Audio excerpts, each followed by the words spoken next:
Welcome to Sikkim 365 Radio. Comes a blitz. We're well protected. One-on-one in the end zone. R.J. Sneed. He's got it for a Baylor touchdown. Watch Sneed.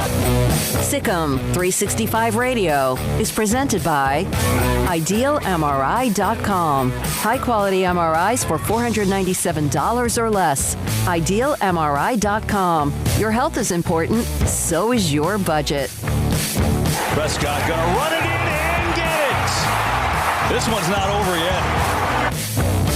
The 3 o'clock hour is sponsored by Waco Custom Marketplace. Meats, sweets, Texas treats, and a cut above the rest. 425 Lake Air Drive, Waco. Springer will lift this in the air to left center field and deep. Back goes the center fielder Laureano at the wall. It's gone. George Springer hits a 2-run home run and puts the Astros on top 2-1 with one swing of the bat. Here's David Smoke, Paul Catalina, and Craig Smoke. All right, here we go. Good afternoon, Sikkim 365 Radio. David Smoke, Paul Catalina, and also Craig Smoke. And we will take you up until 6 o'clock. Dave Aranda, first time. First time since Saturday, was able to speak to the media. Well, he had the Big 12 conference call, which we had part of on Monday, but he met with the media via Zoom today, and I was able to ask him a couple of questions. We'll get to that in a moment. I think questions that maybe you had as well based on the feedback in postgame and also throughout the show Monday and even yesterday, or what you've asked us on the text line, 254-339-1122, and that is the offensive line. What did you learn about them? And I know you can make some sarcastic remarks or whatever, and his thoughts about that. Is Burton going to stay at guard? And then was it a Charlie Brewer not having time to get wide receivers open, if they were, or was it wide receivers not getting open? And he addressed that. Craig was a part of it as well, and we'll have that for you momentarily. What do you think he said about the offensive line? He's not going to be not throwing anybody under the bus. He's not that guy. No, I would think he was critical but fair. I think so. I think, Craig, you were there. You listened to it. He said, he talked about the holding calls. And with some of the holding calls, he said he almost blamed it on himself based on what they were doing because it allowed offensive linemen to kind of have to get out in space and then start to grab. Yeah, I mean, I think he provided critique without criticism, so to speak, without being, negative. He just really said that there's some things to work on, and there's a lot of things to work on, obviously, after that performance. I mean, I don't think it was the sky is falling like some people reacted to it. I know that's just kind of the nature of college football and sports fans sometimes. Look, everybody was disappointed that they lost on Saturday. Some people had a bit more extreme reactions than others, and that's just how some people are. But there was room for critique and also a lot of room for optimism still. I mean, they could very well be 2-0. They're not, but they very well could be. As bad as they played in some areas, like I said yesterday, they still went double overtime and had multiple opportunities to win that game. And they just couldn't do it, but every opportunity was there for them to do so. So, I think it's just, back to the drawing board, iron out the issues that you have as best you can over the next 2 weeks, including the offensive line, including protecting Charlie, and in everything else that you feel is needed to improve. And that's what you got to do. I mean, it's a loss. It's not the end of the world. You bounce back from it as best you can, and hopefully they bounce back, and they've got a prime opportunity here in a week and a half against a team that will be borderline top 10 when they face them. And if you beat Oklahoma State, you jump right back in it. You lose to Oklahoma State, you're swimming uphill or upstream because they'll be 3-0, and you'll be 1-2 and a loss to them. But if you beat them, you're right back in it no matter what anyone else does in the conference because other people have losses in the conference too. You beat Oklahoma State a week from Saturday, and you are right back in it. We'll hear from also Jordan Lake, former Baylor safety, joins us today at 4. Olin Buchanan, Texags.com, and the Aggies after Alabama, Florida, next at home at 4:45. John Machota, theathletic.com, and the Cowboys today at 5. And then also today, Football Bob. You know him on the website. I know him as I've played golf with him, Gary. Football Bob 5 on Sikkim 365. He'll join us about what can Baylor do going forward. And Kelly Hines with Paul Catalina, the Tulsa Whirl on Tulsa's win. We had Philip Montgomery on Monday. She kind of goes deeper into that and what it means for the Hurricane, the Golden Hurricane. Plus Shane Anderson Conley, They got a game. I'm talking about one of the best with Salado coming up Friday. We have the broadcast here on Sikkim 365 Radio and 106.7 The Eagle, and Don Hyde of La Vega, who just found out today that a game with Brownwood will not happen in a couple of weeks, and so they're having to scramble to figure out how to realign District 5 4A Division 1. But here's Dave Aranda. Questions I had for him. One, initially, what did he learn about his offensive line? You might even hear that question. And eventually, about his quarterback and his wide receivers. Dave, what did you learn about your offensive line? I know that everybody across the board offensively could have played better, but what did you learn about them? And will Burton move back to right tackle, his natural position? Right now, what I've learned is like their willingness to learn and grow. I think, our practice yesterday was probably one of our better ones.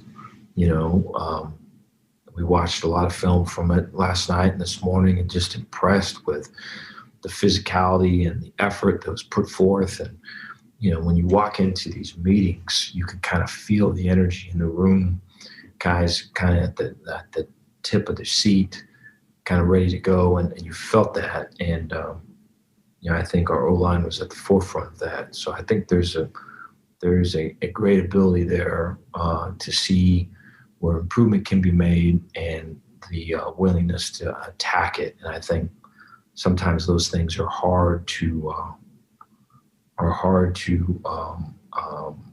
come up organically. I think, they can always come when there's a coach kind of coming, on top of them, kind of pushing and prodding. And there certainly is that, but I think our guys are leading it more than anything. And I'm appreciative of that. Right now, Burton's still playing at that guard position. And so, we were looking at some of the combos and some of the zone schemes this morning, and was really impressed with some of the movement he was able to get, and kind of rooting out three techniques. And he's one of our more physical guys. And so some of the work that he's able to do in that space, at that alignment, has been productive. But I think that's really the reason for him being in that position is the physical piece. But I think yesterday was a good day. We're trying to get another good day today to get it back to back O-line wise. The issues on offense, obviously Charlie could have played better, but everybody could have. He didn't have time, or were the receivers sometimes mixed up on routes? And are they getting enough separation?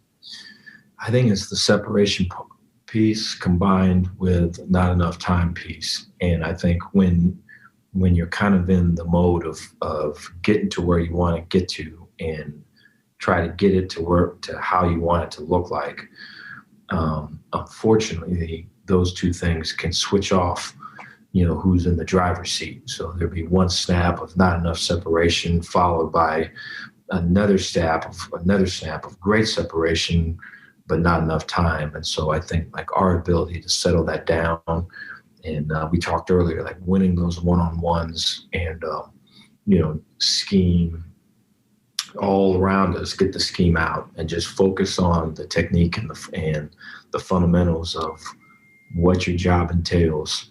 That has been a big piece of this week. All right, so that's Dave Aranda. He discussed the offensive line and some of the things he got to deal with. He also mentioned, Craig, you were part of it as well. He mentioned that they had officials this week. Now, they usually would, but with COVID and things like that, that's changed. They had officials last week at practice. They have them again this week, and I think they'll try to do that as much going forward. And that sure won't hurt, because they can just be brutally honest. This is why this guy's going to be called for holding, or that's not acceptable. You should know that as a player anyway, but still, it doesn't hurt to have somebody reiterate that to you throughout the week. No, and look, I like that he said it's it wasn't just all one thing. It was like Craig said, after the game, it was collectively everybody screwing up at once. Mm-hmm. Like that's what happened. So sometimes the offensive line didn't do it right. Sometimes the receivers in separation. Sometimes Charlie held the ball too long. Sometimes maybe all three happened at once. It's just that was the kind of game that they had on offense, and it's still amazing to me that they lost that game in double overtime, given how bad they played on offense for the majority of it. Yeah, so, I mean, not to dwell too much on the negative here. I mean, I think the only reason we're really even still talking about West Virginia at this point is because Dave Aranda talked about it today, and it was our first opportunity to hear from him since the post game. But, everybody's had a few days now to reflect on it. I think everybody knows what the issues are. It's not surprising that there are a bunch of issues, at least as far as just maybe in some cases technique, maybe in some cases it's the old, everything. It's everything. So, yep. I mean, it is what it is. They all they can do is go and get better and correct it. And if they don't, then they're going to lose to Oklahoma State. And if they do, they have a chance to beat Oklahoma State. I mean, it's really as simple as that, but they know what's wrong, and everybody's got something wrong right now. Even the Alabamas and the Clemsons of the world have something that's not quite what it normally would be at this stage. By the way, speaking of Clemson, at the end of his Zoom meeting today with us, there was a New York Post writer who's writing a story about Trevor Lawrence, and obviously the Jets or whoever, Miami, whoever, right? And now Washington. Not Miami, perhaps, Tua is not. I'm not Miami, but and now Washington looks like they're going to have to rerun it again. How many first-round picks have they wasted on quarterbacks that just don't do anything? RG3, and then they had even a third-round pick in Kirk Cousins, who did play with them for a long time. But that's another. And then what they lost when they traded for Alex Smith. So, and of course, that was just an injury that exploded his career. He's not even the guy that's coming into play. No, it's not. No. So, didn't Kyle Allen play at A&M? Yeah. Yeah. So he was part of the Kyler Murray, Kyle Allen, we got Kevin Sumlin fired debacle. So here's the deal. I mean, you could only do so much, but they either fix it. I'm telling you, you will feel better about losing to West Virginia and then winning against Oklahoma State. That would be a heck of a win. And 2-1, and then all of a sudden everything feels good. You drop the 1-2, and there's only 9 games, 10, 9. They lost their. That's right. 10th, 9 games. Then all of a sudden you're going to have to beat some others. But there's nobody that looks like they're unbeatable. Nobody that looks like they're invincible in college football, much less even the Alabamas, Clemsons, whoever else. We've seen LSU take it on the chin. We have no idea what's going to happen in the Big Ten or with Oregon in the Pac-12 or whatever when all they get started as well. We've seen what's happened to Texas, and we've seen what's happened to Oklahoma and Texas, among even others as well. All right, now Missouri, LSU moving to Missouri because of the Hurricane Delta bearing down on Louisiana. Boy, that area's already had one, and they're having another one coming right back at them. North Dakota State quarterback Trey Lance. Paul, tell me about him. They won a game against Central Arkansas. He's a stud. He's the next Carson Wentz type player. He's a first-round pick. He might be the second quarterback taken after Trevor Lawrence. I guess if you had to do it at this point, I know. And Justin Fields, I guess we still have to see about him, but you would assume that he's going to the NFL. He can play, and that's going to change North Dakota State season as he's opting out to focus on the NFL draft. Now, go ahead. No, I mean, he's been talked about a lot. He played his only game of the entire season on Saturday. Because of the way the schedules are, he has no more college football games left. They literally have one game, and that's it. So that was his debut on Saturday and his tryout basically for the NFL. And he is going to be in the mix with Fields and Lawrence. And some people think he's the best quarterback in the draft. Now, I don't know if they're stating that based on just seniors versus the guys who are all eligible, because I have a hard time believing he's better than Trevor Lawrence and probably Justin Fields as well, as good as he might be. But maybe he is. Who knows? But I will say, Paul, on the Carson Wentz thing, he is like the next Carson Wentz because of where he's coming from, but hopefully he turns out a little bit better than that, because Carson's had a little bit of a rocky road here as of late. But, no, I mean, he's that kind of player, so, get to know the name Trey Lance. Jordan Jenkins, we had him on this show, senior running back at Lindale, named the 4A built Ford tough Texas high school football player of the week, had a monster game in their win against Chapel Hill, ran for 285 yards and scored 4 touchdowns, and he's already over 1,000 yards, and they're 2-0 in district play. Now, Brownwood, they had a student-athlete test positive. Their games have all been pushed back. One of them is La Vega. They're going to try to figure out a way to play a condensed 4 games in like maybe a week, 2 weeks, 2.5 weeks. Man. So that, and also their game with Midlothian Heritage. And then University just found out their game with Brian Rutter has been pushed back or canceled because of a player that University had.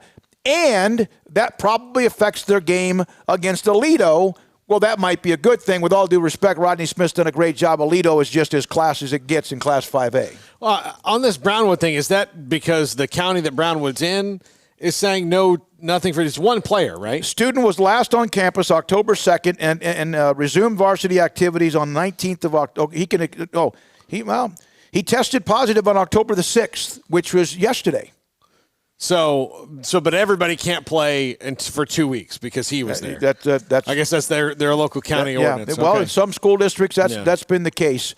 But that's a great question there as well. So they're probably not going to make the playoffs. University? No, Brownwood. Well, no, and they were in a district with Stephenville, who Vega's about to pounce all over, and they're not your daddies or even older brother Stephenville, the one that Jarrett Stidham had or the one that Bryles had, that great run. That's going to be tough. Now, there's a zone in that 5A that we've talked about that with the 6A, 11-6A. Yeah. There's zone play with the one that includes University High, so we'll see what happens with that. Now, also, college football. No, I'm sorry. Let's get to remember the tweet from J.J. Watt? The Sun said.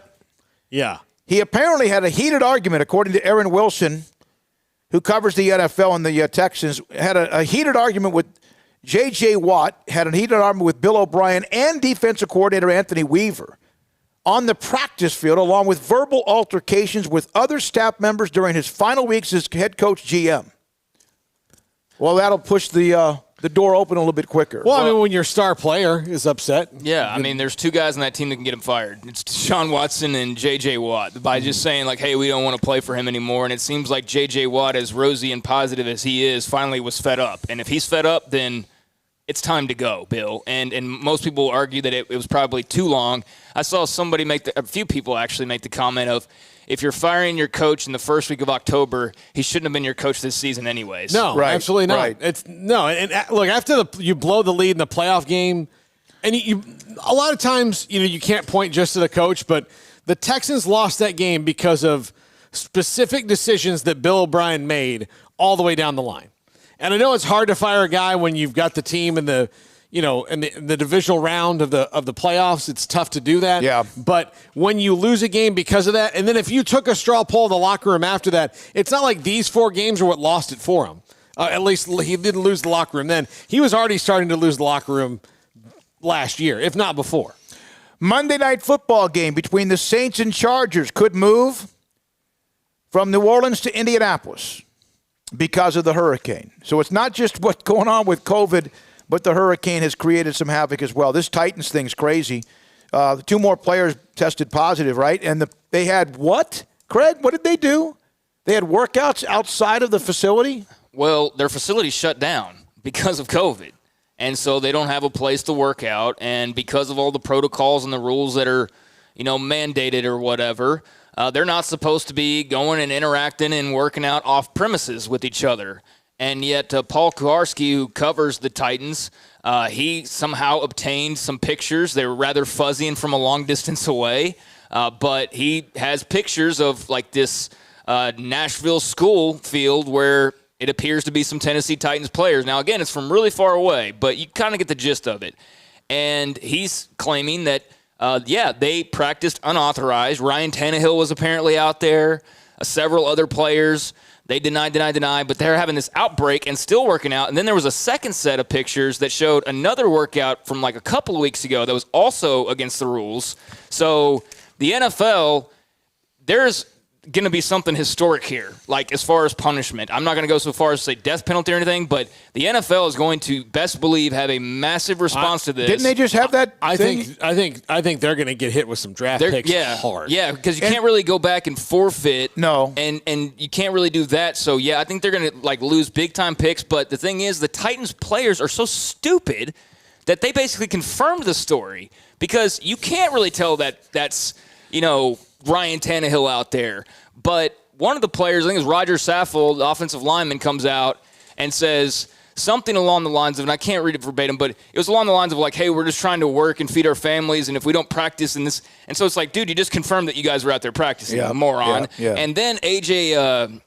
A.J. Brown comes out and says something along the lines of, well, you can't, in a court of law, that wouldn't stand up because you can't prove that it's actually us that's out there. But it's like, dude, you're reacting to it. Then a third player comes out, and he tweets at Paul Kuharsky just the rat emoji. There was another emoji, too. I forget but one of them was a rat emoji. Basically, he's a narc or whatever. So it's like, okay, further confirmation from Titans players that, yes, you in fact were doing this. All right, okay. so they're going to lose game. The NFL is on the precipice here of what Stephon Gilmore, he was at something with maybe Cam on Friday before Cam knew he was positive, or maybe it was Thursday or Friday. Then all of a sudden he's sitting there hugging Patrick Mahomes after the game, and who knows where this goes with the Chiefs and Patriots. Yeah, and by the way, can I go back on something? Roger Saffold's quote about, can we feed our families? Like, I get that that's your job. Yeah, let me find but it. Go find out how much he's making. But if you're having trouble with that specific thing, then your family's eating way too much food. Like, for what you're is he in the offensive line? He said, so Paul Kuharsky put out Titans broke protocols, gathered for a workout last week, and then he's got the pictures and he's got the explanation. And Roger Saffold says, guys just don't work out for fun. This is for their livelihood, their family, their opportunity. Say what you want, but I'm standing up for my team always. All right, so Roger Saffold signed a 4-year, $44 million contract with Tennessee, including a $9,500 signing bonus, $22.5 million guaranteed. An average salary of $11 million a year. This year, his base salary is $3,500,000. Signing bonus, part of that, he already got that. He also had a roster bonus, $500,000, and he's use a different analogy. He's not going to be able to put food on the table. Well, use a different analogy. He didn't quite say. He said livelihood, their family, their opportunity. He didn't say food on the table necessarily. But here's the deal: is it is hard for these players because basically the Titans are being told because of all this outbreak that they can't really work out prior to their next game, and so. To their credit, they're trying to find ways to work out because you kind of need to do that, right? If you're going to go play in an NFL football game, you kind of can't go in there with no practice time. No, but yeah, you're right. At the same time, if the league is saying, hey, there's an outbreak, you can't practice, your headquarters have been shut down, that's the rule. Yeah, that's the rule. And they're going to get hammered. And final point on that, say what you want, but I'm standing up for my team always, blah, blah, blah. Roger, if the whole league starts getting an outbreak and games are canceled and your team can't play, then what good did it do, moron? Yeah. It did no good. It did nothing but harm. So that's a BS excuse, and the Titans are going to get hammered for this. Okay. I'm looking forward to seeing what that is. Yeah, that's not good. Russell Westbrook, as they leave the bubble, left housekeepers at the Grand Floridian Hotel a tip for $8,000. Westbrook told the Bleacher Report, they took great care of us, took the time and energy to do their job at a high level. That was the right thing. I like doing the right thing. Good for him. Now, $8,000 tip, that's a nice chunk. But they were there for a while, and I'm telling you, that's great. Because you hear some things about Russell Westbrook at times. He does seem to be at times a selfish player. The guy plays hard. He plays hard. Good for him. He left the tip. I saw somebody respond, well, you make $30 million a year. Screw that person. Stop. Just because you make more money than the normal human being. That's the same person that would get $100 and be like, why couldn't it be $150? Yeah. Just ungrateful. Or found $100 and wanted to know why it wasn't $1,000. Ungrateful, miserable people. But Russell Westbrook, I think, he's got his moments or his things that, irks people or maybe that doesn't come across the best way or not. But I like him. I like Russell Westbrook. I think he's a good dude. I think that's a prime example of it. And, it sure beats, giving the hotel staff $8,000 that you didn't have to give a single cent of. It sure beats all the complaints that we saw from those spoiled rich little babies when they first entered the bubble. So good on Russell Westbrook. I agree. Yeah, and look, that's not something I would ever say normally about Russell Westbrook. I always found him to be kind of selfish and strange and off-putting. But man, that's an awesome thing you did. To me, it's a little sad that more players didn't do it. I mean, and maybe they did. Maybe they did. Maybe they did. Maybe they didn't give $8,000. We'll find out. If LeBron did, we'll find out in like 30 minutes. Well, here's the thing. LeBron is still there, so now not for long. Now he kind of has to. 3-1. They win last night. They handled their business against Miami, so now he leads the series, and the Lakers 3-1. Astros 2-2 with the Oakland A's, and they're in the second. Yeah, the Astros are playing. But yeah, I can't remember, and I'm not anti-LeBron. but he's also not my favorite, so I'm just kind of in the middle on him. I appreciate watching greatness, and that's the argument for people about this final series, but outside of just the pure spectacle of LeBron James, or I don't care to see him win another ring, so that's not really of an appeal to me at all.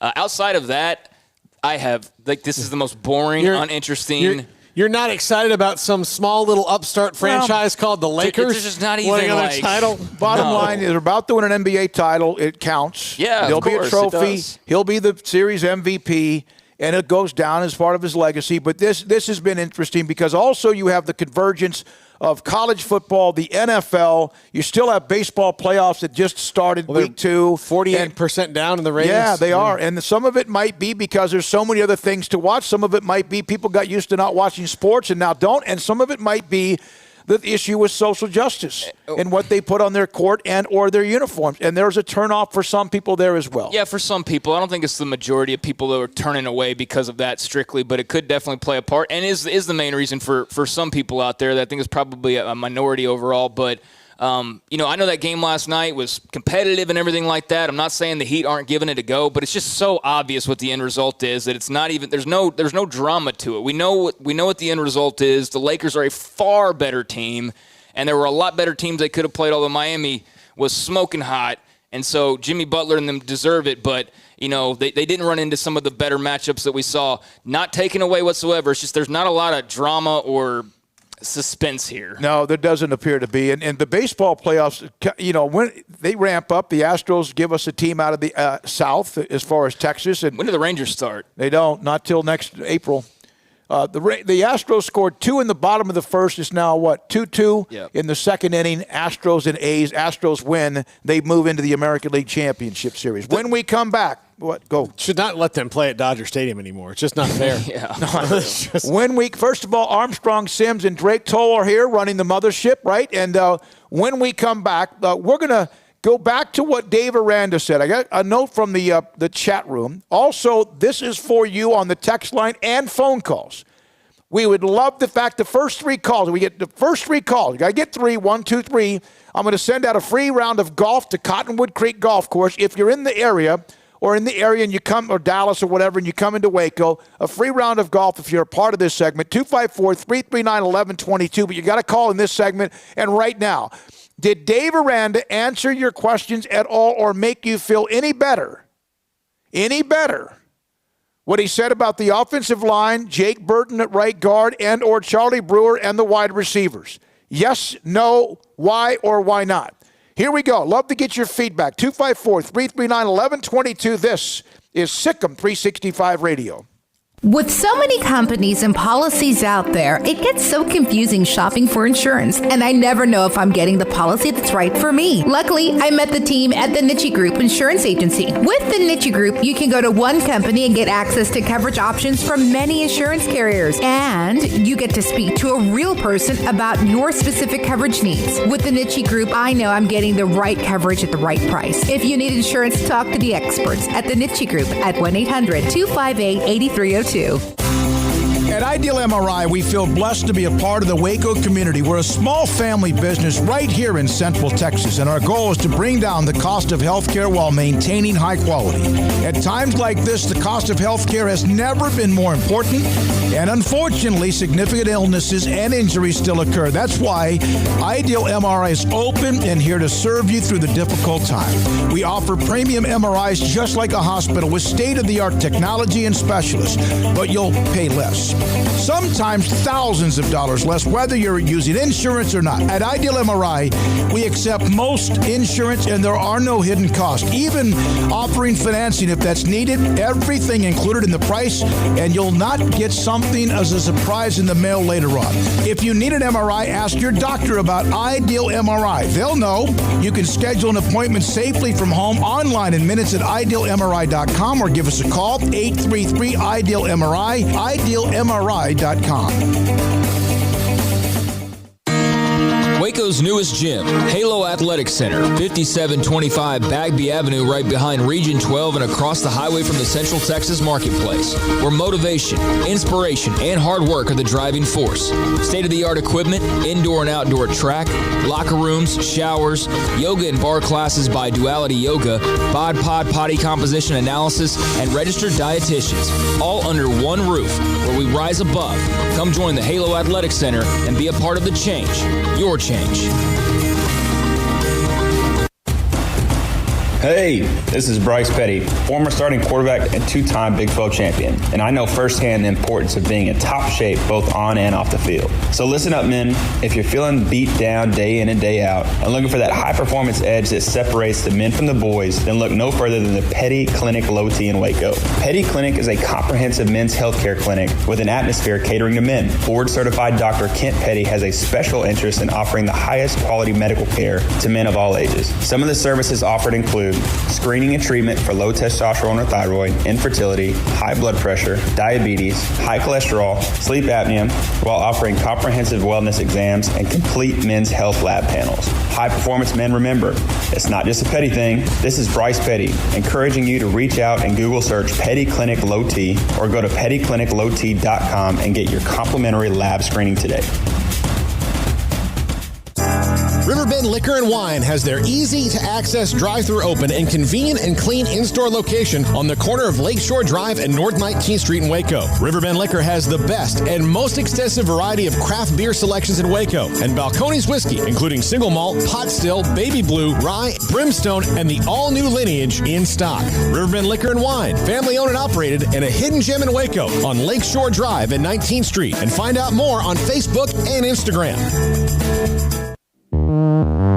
This is Sikkim 365 Radio. Text us at 254-339-1122. The Sikkim 365 Radio text line is sponsored by Riverbend Liquor and Wine, with the most extensive variety of craft beer in Waco.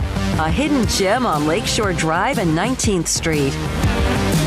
Hey, don't forget, yesterday we announced, thanks to Cole Barber, he's just phenomenal with what he does with the graphics and some of the promotional stuff and how you can listen. We're on the viewing and video on Sikkim 365 Radio, Sikkim 365 in the app store. That's free. Sikkim365.com, Periscope, YouTube, Facebook, and now we announced this yesterday. Alexa, you can sit there and enable, and Alexa say, Alexa, play Sikkim 365 Radio. I did that a couple of times earlier today, and pop, there we are again. Whatever's on at that moment. Live or stuff that we have that becomes podcast immediately after the show. And, of course, if you've got a somewhat newer model car, then, you can always Bluetooth it, connect it to your phone. It's just like listening to the radio in your car, terrestrial radio, whatever. And, yeah, so there's so many options no matter if you're in the car or at home. All right. Drake Toll and Armstrong Sims run the mothership. Have you done that with your Bluetooth? Yeah, I do that all the time to listen to music. Yeah. Mine's just automatic now. Really? I just go in my car right now and start playing. You going to help me with that, too? Let's go to Dave. No, Drake is. 254-339-1122. We got a couple of texts from you. We also have some of the chat room. We'll get that to you as well. Earlier today, when Dave Aranda met with the media, I asked him about the offensive line. What did he learn? He made the comment, Jake Burton staying at right guard. And then also about Charlie Brewer and the wide receivers. David, thanks for your call. Good afternoon on Sikkim 365 Radio. What can we do for you? Hey, guys. Good to talk to you. Love the show. I don't understand. We keep hearing and guys, I won't say blaming, but putting the heat on Charlie and the line. And, they didn't have a great game, but I throw it back on the coaches. I don't understand why we didn't make more adjustments or try more adjustments. Running misdirections, running traps, going up tempo, something that was different than what we were trying to do. The game plan didn't work. It wasn't working. And if you keep doing the same thing over and over again, I think they call that insanity. And it just seemed like that's what we were doing. Well, one of the things, and thank you, David. It's a great point. You got a staff that the offensive line doesn't know what they're doing. I don't know if you can change too much up unless you just go straight vanilla. And they couldn't run the ball.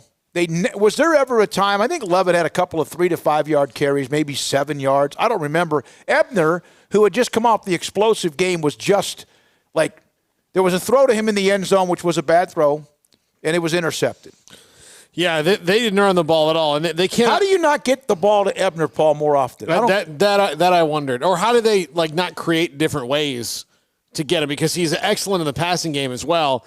They didn't really. They couldn't figure that out. And I thought, let's give West Virginia credit for it as well, not just Baylor. That's what I'm saying. Like, they couldn't figure West Virginia out, and part of that might just be that scheme that they have is tough to get the running backs out on routes. They have those routes they always call, the cliche is the long handoff. They didn't even try many of those. Over the course of the game. Now, granted, they went 3 and out so many dang times. Sometimes or had a holding call. Next thing you know, it's 1st and 20. And that offense, 1st and 20, did that not seem like you're climbing Mount Kilimanjaro? Oh, you already knew the drive was over. Yeah. I did. As soon as it got into 1st and long, 2nd and long, I'm like, all right, drive's over. And sure enough, about 95% of the time it was. I think part of it is. There's no magical play call if not everybody is on board with the same. I guess, idea of what you're supposed to be doing. So you can call whatever you want to, but if guys aren't executing, it really doesn't matter all that much because guys aren't executing what you're trying to do. I understand, though. I was sitting there watching the game just saying at some point, I think I had a tweet that said, some early in the third quarter maybe, it just said something's got to change offensively or you might as well just end this game right now. And I wasn't trying to be harsh, but it was true. It was very clear this offense was not going to suddenly just explode. Now, they did at the end of the game, which is something that this offense always does, but when 3 3/4 of your game has been little to nada, and all of a sudden 5 minutes left, you kick it into high gear, it's just like too little too late, And I think it's very clear Charlie Brewer is a tempo guy. Tempo, he's effective. Slowing it down, reading the field, that's not Charlie Brewer. That's not where his strong suit is. He's more of a let's go, let's go, let's go. I think that's really where he thrives. It also keeps the defense on their heels a little bit more. So that's why you're able to do it a little bit later in the game more effectively. I don't know. I'm not an offensive guru, but I was waiting for a change of some kind, even if that was like throwing Gary Bohannon out there for a couple. Just something to change it up. Didn't Charlie say he loved this offense? He did, yeah. And that he was excited about it. Now, is that the offense without everybody ready to go? Whether it's the offensive line or, is there something else? Did West Virginia, again, just not respect Charlie throwing the ball deep? And so that clogs everything else up. I know I've seen or read or heard that as well. But if your wide receivers are not getting any kind of separation, and Aranda said this, and when they do, they get separation and he's running for cover. Yeah. So nothing was working in Congress with each other. And that means to me West Virginia just better team on Saturday, even though the game went into double overtime and even though you could have won the game. I had somebody on the chat room, hey, did they, or maybe the text line, why not when you made it 14-13 go for 2 and go for the jugular right there? I wouldn't. I think that's just too risky. Well, because you had the momentum. You were the one that had come back from being down and fought back all the time, and all of a sudden one play. But you still there was a lot of time and – I don't know. They would have probably made their kick. It was that kind of day. I always say take it. To me, late in the game, unless your team is absolutely gassed. Because I've seen high school coaches do this a lot where, look, I'm going for 2 because I know that if this gets into the third overtime, I'm going to have some guys on a stretcher, getting IVs because they're done. Well, it's not like your offense was, even though they had gotten into a little bit of a routine, it's not like, and a lot of it was penalties. It's not like your offense all of a sudden was rolling, you could go throw out anything, and you're going to get a 2-point conversion. Well, and here's the other thing. Going back to they couldn't run the football at all. They ran for 27 yards. 27 yards. John Lovett was the leading rusher, 23 yards on 14 carries. The longest run of the day for Baylor was 9 yards. Charlie had a 15-yard run, and then there was a 9-yarder by John Lovett. But I know the sack total's coming to that for Charlie as well, but it's not like those deducted from a good amount of rushing yards either. He didn't really have too much to speak of. So, I just think, again, it's a combination of things, and if you can't run the football, then, eventually West Virginia will adjust to your tempo or to your change and say, all right, all you're doing is throwing, so we got an answer for that as well. Thanks to D. Carter, by the way, $2.99. He's been one of the most loyal, along with the guys that have been a part of, and women who have been a part of our text line and phone calls as well. Here's another loyal caller. Steven, you're on Sikkim 365 Radio. Thanks for your call. So I wanted to make sure I listened to the Coach Aranda interview. Because I hadn't heard the new press conference yet, but I just listened to it, and I would say that I'm not a football coach, but he's definitely right about the receivers not getting separation and about Charlie not having time to throw at all. So I would certainly say he has correctly diagnosed the problem. However, I don't know how they're going to scheme around it. Great, that's a good point too. That's the problem. That's the 20. But how can we do anything about it? And yes, there are. I don't want like Charlie. Like I said, I'm the one that drives the bus and have been really since he was a freshman. Even when he made the commitment to come to Baylor from SMU out of Lake Travis. But hey, Craig, you make a good point. He seems to have to almost have like Dak. Yeah. Not that they can't methodically give it to Zeke and throw it, but it's like he's at his best when all hell's breaking loose. Yes, he is. There's no question about it. There's no question. Like, anybody that wants to argue that is out of their mind. Charlie Brewer's best plays are always with like 2 minutes left in the game. Down 4. Tempo. And when they slow it down like last year, all right, Rule loved to run the football. Rule loved to slow it down. Because why? Because he knew his defense would get them stops. And so they didn't attempt to go out and score 50 points, or I don't even know if they would have been capable of doing it anyways. But they tried that methodical, and what did it turn into? 3 and out, 5 and out, 3 and out. You remember how many wasted, they weren't intentionally wasted, but they felt like they were almost intentionally wasted drives just to get the defense back out there, because you got to lead now. Even if it's only a field goal, I know our defense will come up with a stop. But 3 and out, or even a first down and 5 and out, 6 and out, take 3 minutes off the clock. Last year's team could win with that. Yeah. They might have that same defense now. Not quite, but not quite, it's early. But part of it was he also knew that the offense couldn't do, like you said, Craig, they couldn't do that. They couldn't get in that kind of game, so he had to shorten the game because he had to put it in the defense's hands. He had to do that because he was essentially protecting the offensive line from itself. Complementary football. Yeah. That's what he called it. The Cowboys don't do that right now. The offense and defense. No, you're right. No, they're complementary. The offense gives it to the defense, the other defense. Yeah, but there's no question about it. I mean, Charlie is not a sit back and pick you apart in the pocket player. He's just not. And that's not a knock on him. That's just who he is as a player. And that's okay, because there's a lot of other areas of his game where he's a lot better than a lot of other people in those areas. Stephen, thanks for your call. Thanks to David as well. 254-339-1122. Appreciate you if you can be a part of the text line and or with the phone calls as well. We love it when you give us your opinion and your feedback and ask questions if you have a chance to as well. We're on until 6. We'll have Football Bob today at 5:30 to break down not so much West Virginia. That's 5 days old. But based on what we've been talking about this first hour, or what we saw, or what needs to be fixed, he's going to help you. He was a longtime football coach in Texas, and he really does a great job on Sikkim365.com. You got a lot of analysts. You two are. I'm not. I'm just a yap. But, I have my opinion on what's obvious to me, but I'm not going to break it down like you guys can, Sam Bradshaw can, or what Grayson can do, or Colt.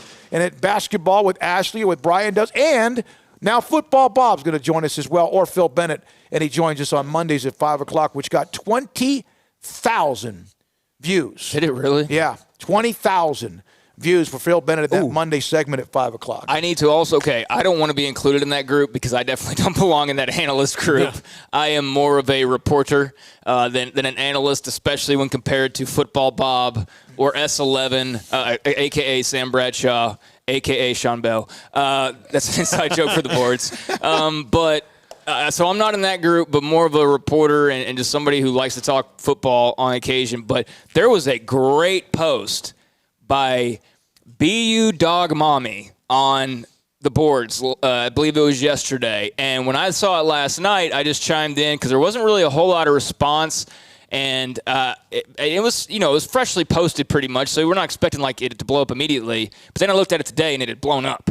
And it was a great post. So I don't know who BU Dog Mommy is, but no.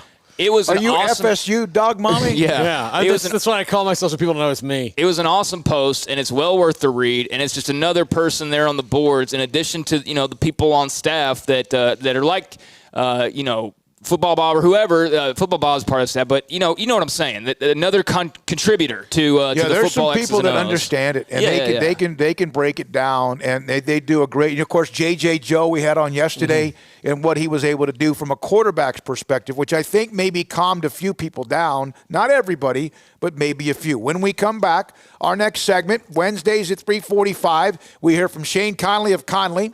Shane Anderson of Conley, and also Don Hyde of La Vega, who just had a game with Brownwood changed, with Brownwood missing the next couple of weeks. University High, they're going to miss a couple of games, it appears, as well. And with the game this week with Brian Rudder, and possibly it looks like Aledo as well. So Conley has the game of the week, and not of all of Central Texas, because there's always 5 or 6. But the game with Salado, there's no question in 9-4A Division II, Salado, China Spring, and Conley, one of them are going to finish 1, 2, and 3. With all due respect to Gerald, Gatesville, and Robinson. They're going to finish 1, 2, and 3, and they all smothered everybody in the first week. This is going to be a hell of a game. We got it on Friday night at Mac People Stadium. Seems like that's our second home, along with this broadcast center as well. All right, so here we go. When we come back, Shane Anderson on Conley Salado, and also then Don Hyde on their game coming up with Stephenville. At 4 o'clock, former Baylor safety, and he was really good, Jordan Lake. What's he doing? His thoughts and reminiscing about his time at Baylor. This is Sikkim 365 Radio. Lance Donaldson of eXp Realty is your go-to guy when you're looking to buy or sell a home. I'm on his website right now. I'm looking at some of the fantastic homes that he has listed. Really, really some great places. All the way Waco, Groesbeck, Robinson, Hewitt, all over the place.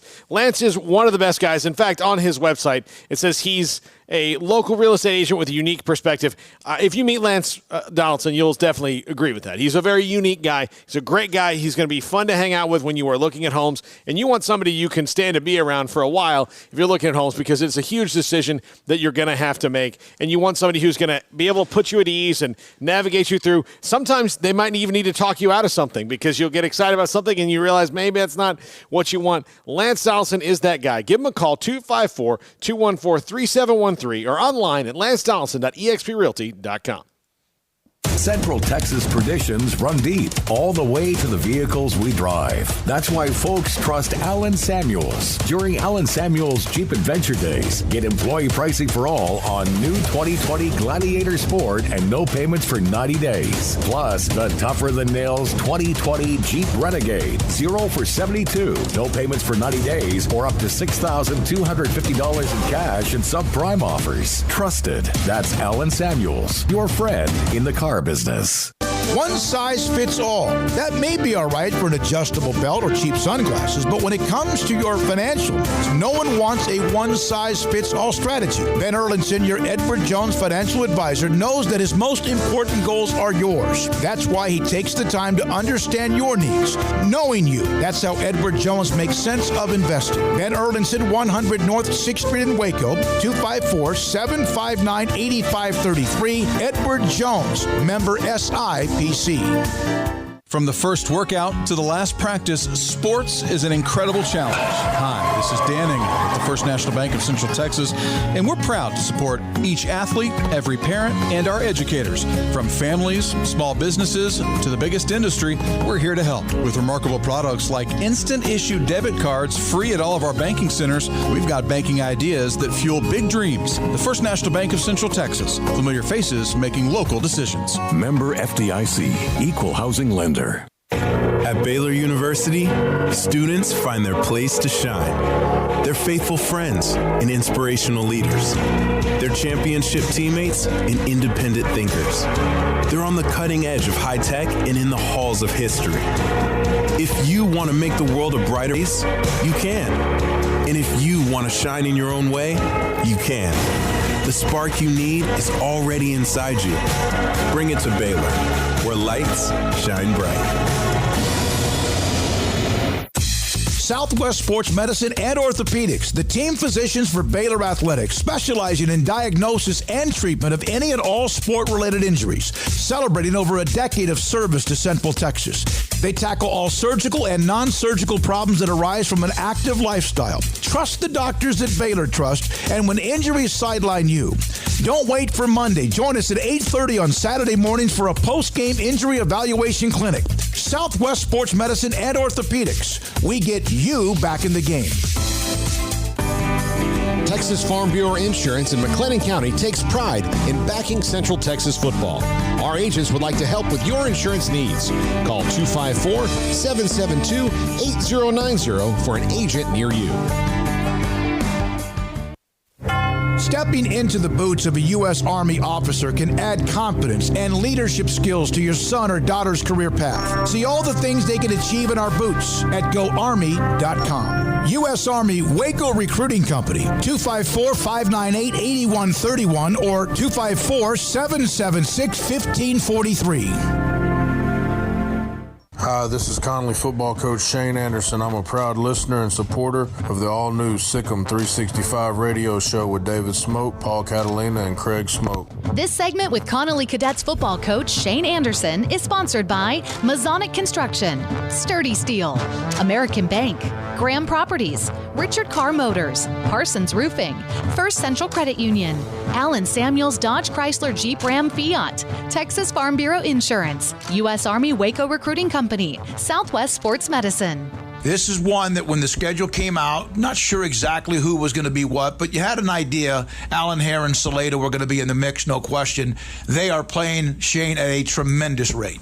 Yeah, you know, Coach Hare's done an outstanding job coming in there. I guess it's 5 years ago now. We've played those guys. You know, this will be the 5th year in a row. And so I was telling somebody else, you know, they have some 3-year starters. We have some 3-year starters, and it's a pretty neat deal. You know, you're looking at their scouting report and their depth chart, and they're looking at ours, and they've been with us. The same names have been coming up over the last few years, and so, you know, he's built that program up. You know, I like to think we've built this program up, and should be an outstanding game Friday night. You were able to just roll right through Robinson from the beginning. You had the long run from Weisner, and then, you know, Kavion did his thing. Defensively, you just shut them down. Was that the off week that gave you a chance to clean some things up? Obviously, Robinson's also struggling as well. Yeah, you know, we tweaked a few things, but, you know, the biggest deal, we just talked to our kids about, you know, we wanted to be 1-0 after that first week, and we wanted to dominate, you know, all 4 quarters, and we wanted to dominate each day last week, and I think our kids really did a good job of that. You know, the thing that people have to understand about our kids is they've played a lot of football, and they've won a lot of football games, so when it gets to district time, they understand the implications each and every week, and so we just try to stay focused on, you know, 1 or 2 things and just try to, you know, get to 1-0 that week. Do you just feel the difference in the field house, even the temperatures, even though it's gotten warmer again when it comes to district play? Yeah, there's no doubt, you know, and our kids, you know, they just carry themselves differently, and, you know, we talk to them all the time. You want to be recognized as an all-district player, this is when it counts, and you got to show up and you got to show out each and every Friday night, and you got to play at a high level to get people's attention, and then obviously the more games you win, you know, the higher you rank up in the standings at the end, the more accolades you get. And so, you know, our kids have handled it, and you know, like I said, we're excited. You also got a chance to play a bunch of people, which you really haven't had that opportunity. Not even the game with Sunnyvale where you were able to really get out in front enough to where you played a lot. You might have, but it seemed like you emptied the bench. The stories about like a Kobe Wilson and others that had Danny Rubio, who's played a lot, but he really had a hell of a game for you defensively. To have those guys have an opportunity, how important is that for team morale and chemistry? Yeah, it's very important. We talked about it. Matter of fact, we talked about it before we walked out to kick it off on Friday night. You know, we felt like if we played our brand of football and did what we were supposed to do, that we would have an opportunity to play a lot of kids last week, and it worked out that way. And, you know, just, you know, glad for those kids and that they got an opportunity, number one, to play, and number two, to play in front of a home crowd at home, and those seniors, and, you know, the list goes on, and you know, just super, you know, proud of those kids and proud of our starters for taking care of business, so it gives those kids an opportunity to get on the field.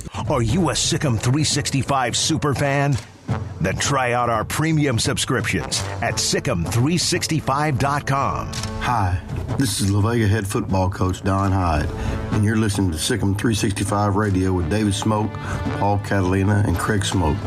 This is your home for the best high school football coverage in Texas. You take care of your opening game in district, Stephenville next. Let's look at last Friday, and Jordan Rogers, first of all, ran all over the place, but I saw a note in the paper where you made the comment about how you're working on the passing game. How much better do you feel it might be right now than it was maybe 2 or 3 weeks ago? Oh, we're a ton better, just because he's had some experience throwing the football and understanding the concept of readings and where he goes with the football, and it's been a good time for us to get a little better at it, and we can throw the football. We just don't do it a whole lot.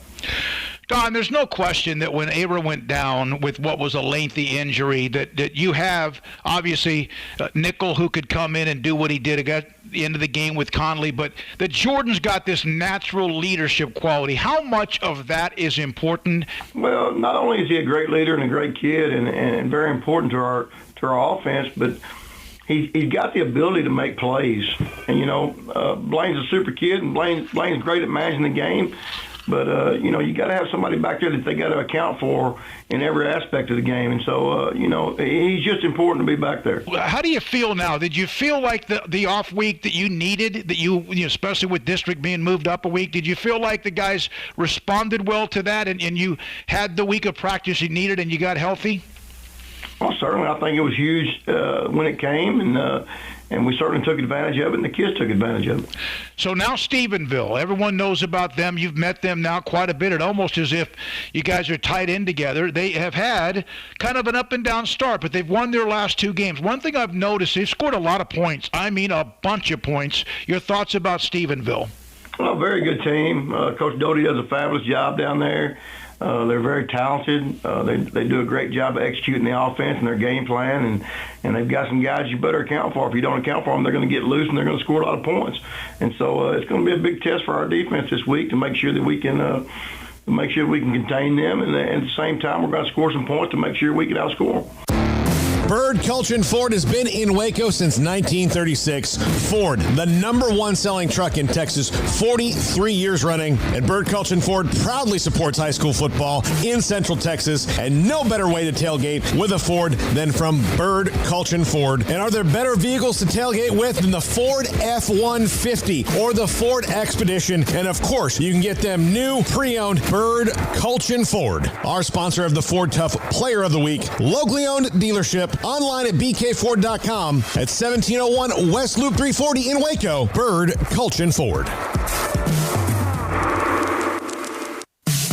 In the market for a quality metal building? Since 1943, Pioneer Steel and Pipe has helped Central Texas residential and commercial customers with metal building design, panel options, building components, and trim options. Pioneer Steel and Pipe's residential line is energy efficient, offers low maintenance, reduces insurance payments, is impact resistant, and carries up to a 45-year limited warranty. In addition, they can also help you find a metal building contractor for your project. Pioneer Steel and Pipe with locations in Waco and Bryan and at pioneersboys.com. Do you or your kids get nervous about going to the dentist? Stonewood Dental, Dr. Steve Childress, he can help. I've spent a career taking care of patients who as children had bad experiences, and now they're adults that hate going to the dentist. If I get a kid at 3 years old and they come every 6 months and it's a happy experience, it's normal for them. Now they have an accident at 6 or 7 or 8 at school. Now they have a broken tooth or a trauma, and they have to come here. They're used to lights, they're used to water in their mouth, they're used to experience, they already trust us. It's amazing what we can do with that kid without it being a negative thing. But if I see a 6 or 7 or 8 year old that's never been to the dentist, and now they have a trauma or an unfortunate unexpected toothache, it's harder to do that for that kid and it not be somewhat of a negative experience. So bottom line is I try to teach kids and adults and teenagers and everybody the way I'd want my family treated, which is where it's a necessary part of life. You just take care of it. It doesn't have to be that big a deal. Learn more, stonewood-dental.com. Texas Board Certified Personal Injury Trial Lawyer and Baylor alum David Willis and Baylor alum Parker Willis are ready to help if you or a loved one has been wrongfully injured in an auto accident, SUV rollover, industrial accident, 18-wheeler crash, or were seriously injured by a defective product or recall drug. Call them for a confidential and free case consultation at 1-800-GOT-HURT or visit them at texastriallawyer.com. Principal office located in Houston, Texas. It's the heat of the summer, but the real heat is what you're cooking on the grill, smoker, or in the oven. So Waco Custom Marketplace can be your go-to playmaker for summertime grilling. You can't go eat anywhere else? Be your own chef with custom ordered and cut ribeyes, sirloins, fillets, New York strips with a focus on high-quality beef at a competitive price. Waco Custom Marketplace also has fresh deli cuts with sliced turkey, ham, pepperoni, or corned beef. Waco Custom Marketplace also your home for the freshest seafood in town. Salmon, shrimp, mahi-mahi. Great priced chicken products, whole birds, tenders, chicken breast, and wings. Waco Custom Marketplace with smoked items unique to Waco. House-made bacon, summer sausage, boudin, hot links, and German sausage. Every seasoning for every occasion, grilling, baking, or frying. Your hometown grocery store with canned goods, pasta, fresh baked bread, buns, chips, sauce, condiments to pickles, charcoal and lighter fluid, cold beer and wine. Best kolaches in Waco, mouth-watering cinnamon rolls, and here for the community every single day, helping you avoid the long lines in crowded stores, serving quality products to the Waco community. Go online for the weekly value boxes. Family owned and operated Waco Custom Marketplace, 425 Lake Air Drive in Waco, or WacoCustomMarketplace.com. Welcome back to Sikkim 365 Radio.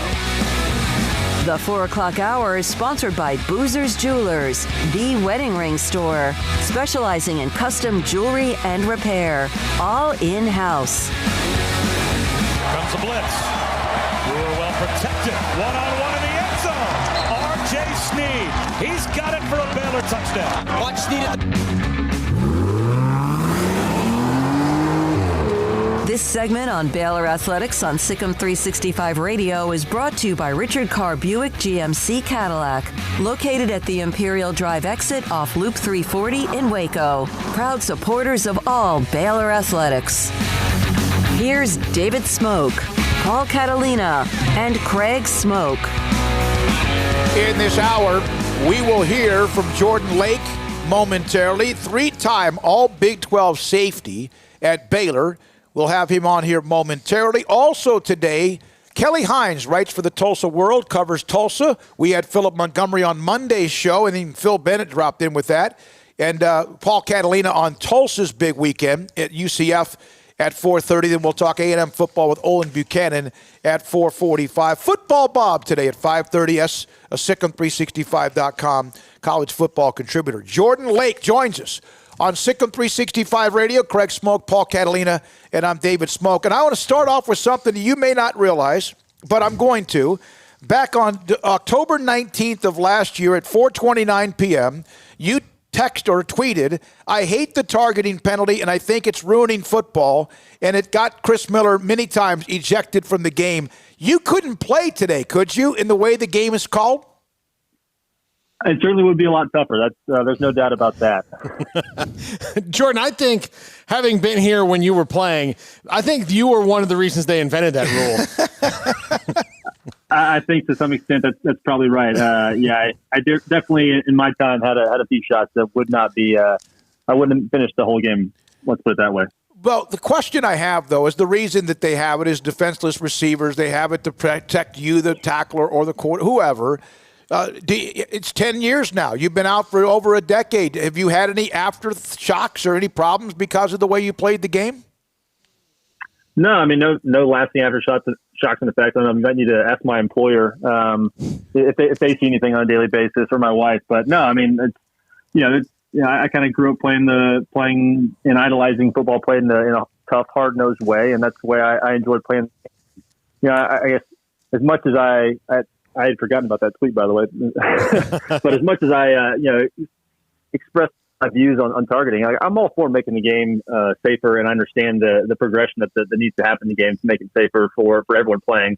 I just think it's over-legislated, and I think that sometimes the pendulum has swung too far. I think the frustrating part for me is not the targeting call. It's how long it takes for them to make the call, discuss it, then go to the replay, and then it's like the games never end already, and then you have that as well. You were honored by the B Association back in 2016, and Baylor Athletics, obviously you had a very stellar career, all Big 12 3 times. What did that mean to you when you got the call and in that moment when you were honored? It was great. I mean, it's kind of just a recognition of all the hard work that was put into my entire career, but especially with a focus on my career at Baylor. To kind of grow up. My dad went to Baylor, and so growing up, going to games, going to homecomings, and to finally get a chance to get out there and play and really contribute and make a difference to the point where I was chosen and honored to be a Baylor legend. That was just very gratifying to be honored for all the hard work that was put into it. Jordan, what was it like being here during the transition from Guy Morris to Art Briles? It was certainly tough, but at the same time, that last year under Guy Morris didn't go the way anyone kind of envisioned. And then as soon as Art came in, you could just tell just with his charisma and his energy, you knew things were going to change. It wasn't a matter of if, it's just kind of a matter of when. And so we kind of knew that things were going to turn over, and we could tell from day one that this was our program was headed in the right direction. You mentioned to me that you thought that your class did not enjoy a lot of success, but that perhaps you set the tone, or perhaps you helped turn the corner. How much does that mean to you that they started winning? Yeah, you'd like to have had them win when you were there more often, but as soon as you guys set the table, they seem to be able to understand what they're supposed to eat on the buffet. Yeah, exactly. I remember kind of going back a couple years after I'd finished, and when Coach Kaz, the strength coach, was there, and he made a point to go out of his way to say that, to say, hey, this success we're having is doing in large part to your class and those guys that kind of set the foundation, so to speak, and came from a different era of Baylor football and helping get to the success they were having then, and obviously the success the program has gone on to achieve. I've always felt, and I know that Guy didn't have the wins and he didn't get to the bowl game and all that, but I felt that when he came here, he kind of changed the way that the football program approached things and he brought it into the modern era. Does he get enough credit for that? Because again, the wins and losses weren't there. Yeah, the wins and losses weren't there. We had a lot of great, talented players. We just could never managed to kind of put it all together in a cohesive unit and get over the hump. And I think you're right in the aspect of kind of bringing it more into the modern era and starting to kind of started that change and started that progression that you've seen Baylor kind of, obviously continue on, had great success the past 10 years. But yeah, I'm not sure, maybe Guy doesn't get the same recognition or get the recognition that he should. But I guess at the same time, everyone's going to always go back and check the record books and just see, what your win-loss record was. So, I'm fortunate and appreciative of the fact that they saw enough in me to bring me onto the team. And I will always be grateful to Coach Morris for that respect. But, just kind of the way the game was changing and expanding, it was just kind of like the next step in the progression to bring in Coach Briles and have him kind of get us over the hump and continue rolling forward from there. Jordan, you had your first career interception as a redshirt freshman. Also on that same play, you broke your collarbone. How much of a frustration was that for you? And a fun moment because you got the pick, but then, of course, what it led to after that. Just how much of a frustration was that setback, and what did it maybe lead to, you think, down the line, just the comeback, so to speak? Yeah, immediate excitement followed by, I got picked up off the ground, and all my teammates are patting me on the shoulder and hit me and all excited. And every time it's hit me on my left side, I'm just like, oh. And I kind of immediately knew that something wasn't wrong. Got back to the sideline and kind of stuck my hand up under the shoulder pads and felt that this is not good. So it's part of playing the game. Injuries happen. It was very frustrating because I felt like I was kind of coming into my own that freshman year and being able to point where I was really starting to compete for playing time and doing well and contributing on special teams. But at the same time, it kind of gave me a good foundation leading into the spring and into that next year where, at least I had some sort of foundation to fall back on and say, hey, I've had this experience. I know I belong here, and just continue, building upon that. I'll tell you back when you were at Memorial High School in Houston, and everyone knows the talent in the Houston area and the surrounding schools, and it's now even gotten bigger because of the suburban schools that have exploded in Conroe and Katy and many others. But you were named the Mr. Houston Defensive Player of the Year. Man, you might get that in Central Texas, that's a big deal. East Texas, that's a big deal because there's a lot of schools. But to come out of the city of Houston with the amount of talent in that city, that's one of the most impressive things, I think, even what you did in college, you could do to be Defensive Player of the Year in a city the size of Houston. Yeah, we had a great team back in high school at Memorial High School, and we had a great senior year. And I was fortunate to play with a lot of good guys, and I think really that's where the foundation for me of good solid team defense was built. Where it's not just one player being a standout, and sure that happens from time to time, but it's really about good defense is really kind of a reflection of the entire defense playing together. And while one person might get a chance to shine, it's really the kind of that's built upon that good team foundation where everyone is doing their job. The old Bill Belichick saying, "Everyone do your job." Everyone's doing their job, kind of moving in in lockstep together. So it's something I'm definitely very proud of, and something that at least looking back, I can show my kids and say, "Hey, Dan wasn't always washed up." We had Joe Pavelic on last week. We had C.J. Wilson as well. And so I had to ask them both about this because they overlapped a little bit. But Super Bill Bradley was your defensive coordinator your first 2 years here. Do you have any good Super Bill stories for us? Yeah, I was always amazed at Coach Bill Bradley before. He was just knew football so well. Before practice, obviously the special team players always out there. Give Daniel Sepulveda punting balls 80 yards in the air, absolutely crushing balls.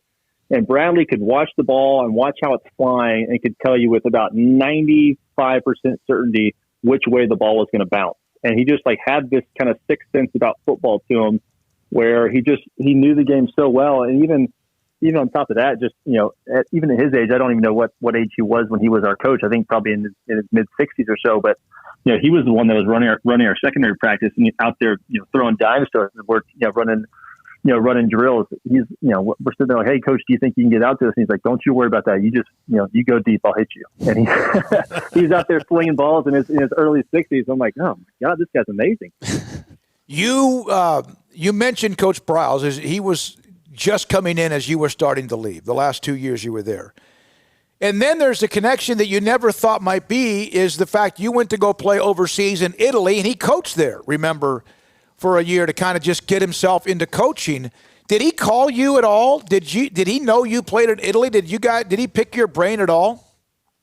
I reached out to him, and we emailed back and forth a couple times. And I know I didn't talk to him on the back end of that, just kind of leading into it, and gave him just a preview of what the football culture, so to speak, is like over in Italy.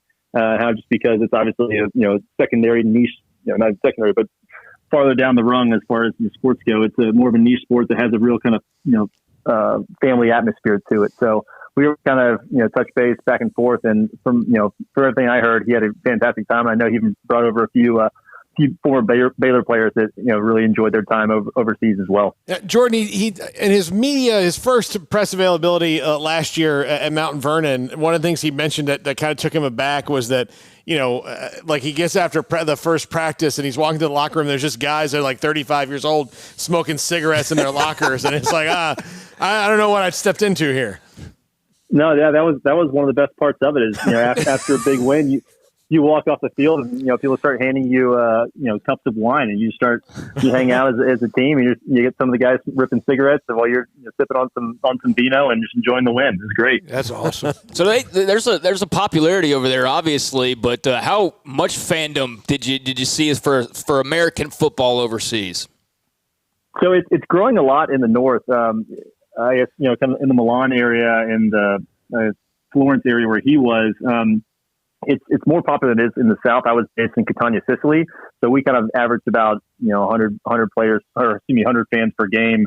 But we played in the Super Bowl my year up around just north of Milan, and we had close to 5,000 people in the stand. So I think there's really, the game is growing over there. And I know when you go farther north in Europe to like Austria and Germany,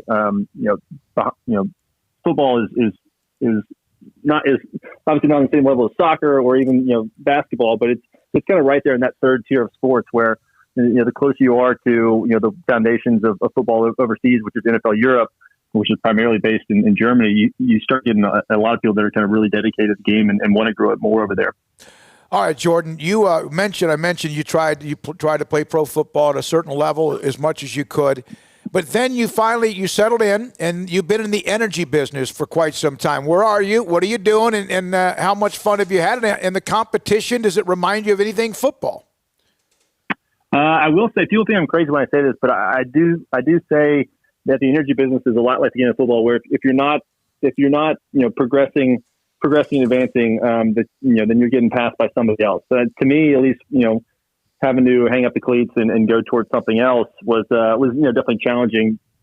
But at the same time, going to the energy industry and midstream business where I am, you're always kind of having to evolve and grow. And if you're not, you're getting left behind. And just the technology with the way things are moving, we're moving towards a situation where people need to be more conscious about how they operate. And there's a great opportunity for advancement in the industry, just like how there's, football is always changing and evolving as far as, recently spreading out.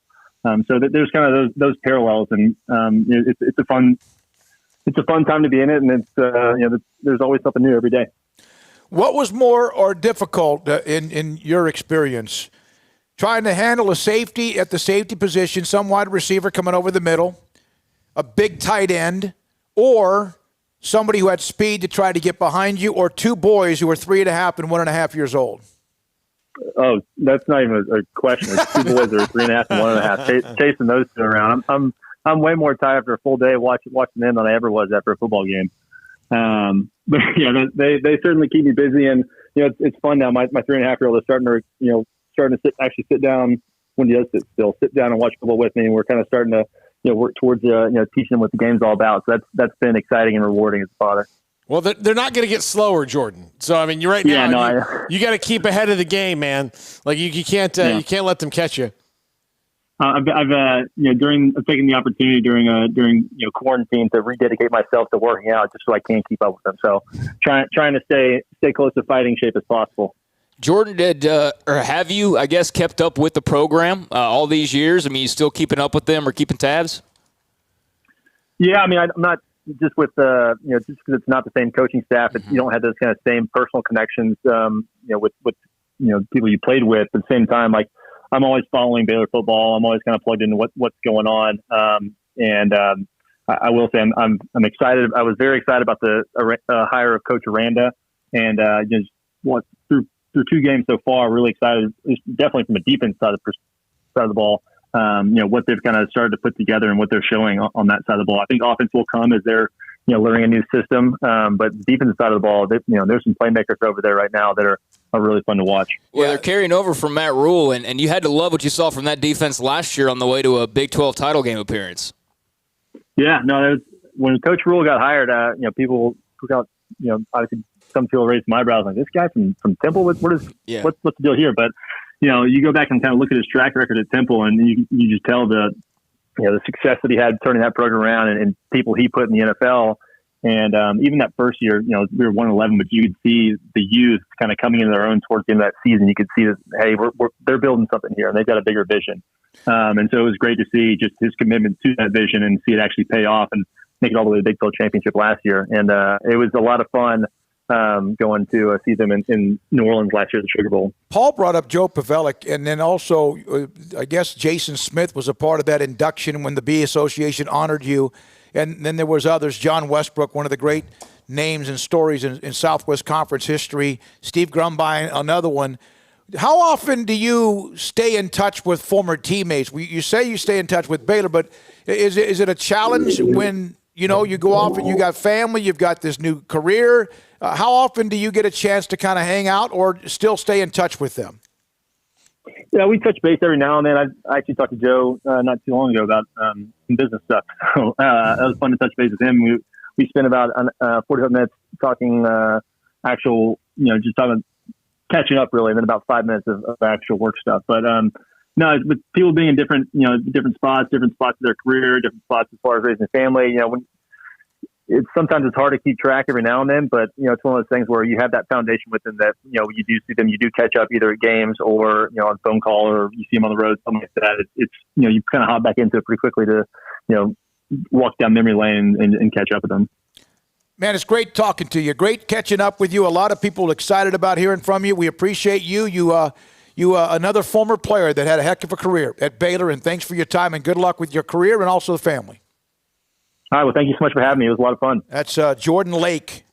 He played from 2005. He redshirted. Craig mentioned in 6 he had 5 games and then got hurt and then started 36 of 36 games at safety in 7, 8, and 9. He had 324 tackles, over 300, over 100 a year his last 3 years. He was a punisher out there, man. He would lay the lumber. It was impressive. And on a team that actually in his last year was not very good on defense at all. He was the guy. He was the cleaner. He was the guy who was going to fix it. And for the most part, teams did not want to test that because they knew how hard he'd hit. So they avoided Jordan Lake. We mentioned my recruiting class never got over the hump, but we like to think we helped lay the foundation for the success that soon followed. And he's right. I think so. And one of the things that Guy Morris did is he came here and he started saying, like, look, if you guys want to ever compete on any kind of reasonable level, you have got to do some things that are going to even get you on par. Like, it doesn't even have to be as like his. I remember him telling me one time, I want it to be nice. I'm not telling you that you have to build what they're building at Texas, but you have to, exactly the same way, but you've got to build a comparable facility. He said, because I've got kids coming in here, I'm going to have kids coming in and it's like, oh, we just went to an indoor weight room and we went to, this indoor practice facility, or we went to this and that. And then he's like, well, you can have all the snacks you want in the room. I mean, there was no balance. So he's the one. The indoor practice facility was his baby. Yeah, he's the one who got that done. Well, now they're trying to build, trying to figure out new things to build and all that. But that's obviously very important. That facilities race in college football, unlike any other area. I mean, high school you can get away with having bad facilities because there's not much you can really do about that in certain areas. NFL, I mean, that's going to be first class. But yeah, in college, I mean, that's as much a part of the recruitment and keeping guys around and improving them as anything else. And when you think that you can't do it any better, you could do it any better. You remember when Grant Taff was here the first day we opened this thing up and the studio, he said, kids would come in and we would not show them the weight room. And basically the question was, do you have a weight room? Yes. It's been fumigated. They had to go travel to Floyd Casey, right, to work out. They had to actually take a bus to go and practice and whatnot. And they were underneath the bleachers as far as and now you've got this beautiful indoor. You've got the facility, the bank, and much, much more. Look at that. Are you kidding me? We're on TV now. Come on, Smokey, you're better than that. Golly, Drake. That's me. That is on me.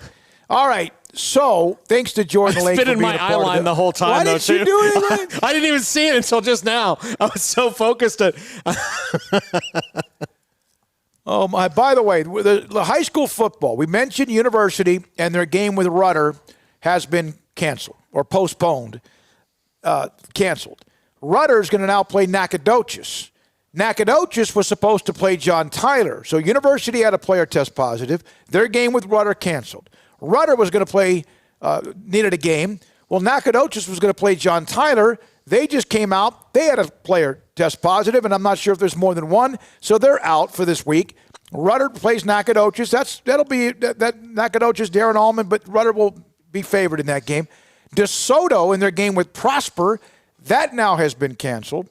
Rudder will be favored against who? Nacogdoches. Is Nacogdoches that bad? Or is Rudder better than I'm Rudder thinking? has a quarterback and a wide receiver that went nuts in the game before that. I think. But they've been pretty bad for but while. They're okay. That's why I'm asking, because all I know of Rudder is that they have not been good. I think they'll be favored against Nacogdoches, who did win their game, I think at Boswell, whatever it was. Yeah, no. And of course, Nacogdoches has got a sporadic history as well. So it's not like either one of them have much. Nacogdoches 100 years worth of it, though. All right, the Astros have done it again. Down 4-2, they go to the bottom of the fifth after the A's had just scored and tie it up as Aledmys Diaz, Paul, what's his name? What the hell is his name? You could have just said Two-run Diaz. homer. Yeah, I could. No, I wasn't going to just give that up. Two-run homer, 4-4. All these teams do is hit home runs. Yeah. Armstrong, am I right? Drake, am I right? Craig? Yeah, no, it's just like a bunch of home runs. It's like a softball, a little city league softball out at Double R. Well, I will say, the sites that they picked, I mean, the ball's flying out of Dodger Stadium. They picked the Rangers ballpark as well, which I know isn't like the old ballpark. But still, it's like they're at Minute Maid now, it's like right? Yeah, and then they're at Minute Maid, and so it's like the parks they chose, they all make sense geographically and things like that, but they also chose parks where the ball is flying. And at certain times of year, the ball does not fly out of Chavez Ravine. Yeah. This time of year, it does. George Springer alone, which I think the Dodgers, who don't need outfielders, might as well just sign. He's a pending free agent. Just sign him and put him with Mookie and knock yourself. Yeah, buddy. This is going to be unbelievable. That JT thing, to update it, because it is a statewide story, because we're seeing more and more of this happen, a possible exposure, concerns of possible exposure of COVID-19 within the Tyler High football program. Well, Baylor didn't find out about one of their players not being able to travel until they were getting ready to board the plane. Yep. So, this thing's going to happen, and whether possible or not, you got to be more safe than sorry. In fact, we'll have the more of the chunk of the Dave Aranda media session today. It went about 23 minutes, but we got about 12 minutes of it. There's about the last 5 or 6 we'll play maybe tomorrow or Friday. He was asked by a New York Post writer about Trevor Lawrence because they defended Clemson differently. And one of the things they did was they got in their face. And you could see it, that when he was asked that question, Aranda went full film work, like X's and O's, coaching. He was just in hog's heaven. Well, it's like he's like the guy from A Beautiful Mind, where there's just like you see the number, like the X's and O's. But what he said about how they defended Trevor Lawrence, and what he said about Trevor Lawrence and what he had seen before. Unfortunately, for most of the ACC, they don't have the dogs to do that. Well, Miami's probably their best. Yeah. Maybe. Well, Notre Dame. That's true. Yeah. So, okay, now say that Diaz name again. Aledmus Diaz. That's fine. Stephen Vaughn, thank you, sir, on the text line. By the way, Patrick Mahomes cites a mental lapse for close contact with Stephon Gilmore. Well, wait a minute. Everybody's shaking hands and hugging each other. Well, in high school, like, how does high school figure this out? And no one else has. They in wait. College, like they wait. Like, just for now, guys. I know you want to go. There's coaches that shake the kids' hands. But just. Here's the thing. Just go stay apart. What's one less opportunity for something to happen? I understand you. This is what you do, but what did he call it? A mental lapse. Is that what the NFL officials said after that BS call on in that Patriots game? Yeah, he was in the grasp. Yeah. That was terrible. That was a mental lapse by the officials as well. That was a game where if you watched it, as much as everybody does hate the Patriots, and this is kind of a running thing on Twitter, but you kind of did feel that way of like. It's almost like the Chiefs are now the golden child, and the Patriots are the kind of the thing of the past now, because just sort of the way that game was called, and that call in particular was just a egregious call. So I love Patrick obviously, and people just got to be smart. I mean, it's as simple as that. And Mack Rhodes just said it yesterday. Their positive tests are about kind of where they've been or whatever, but.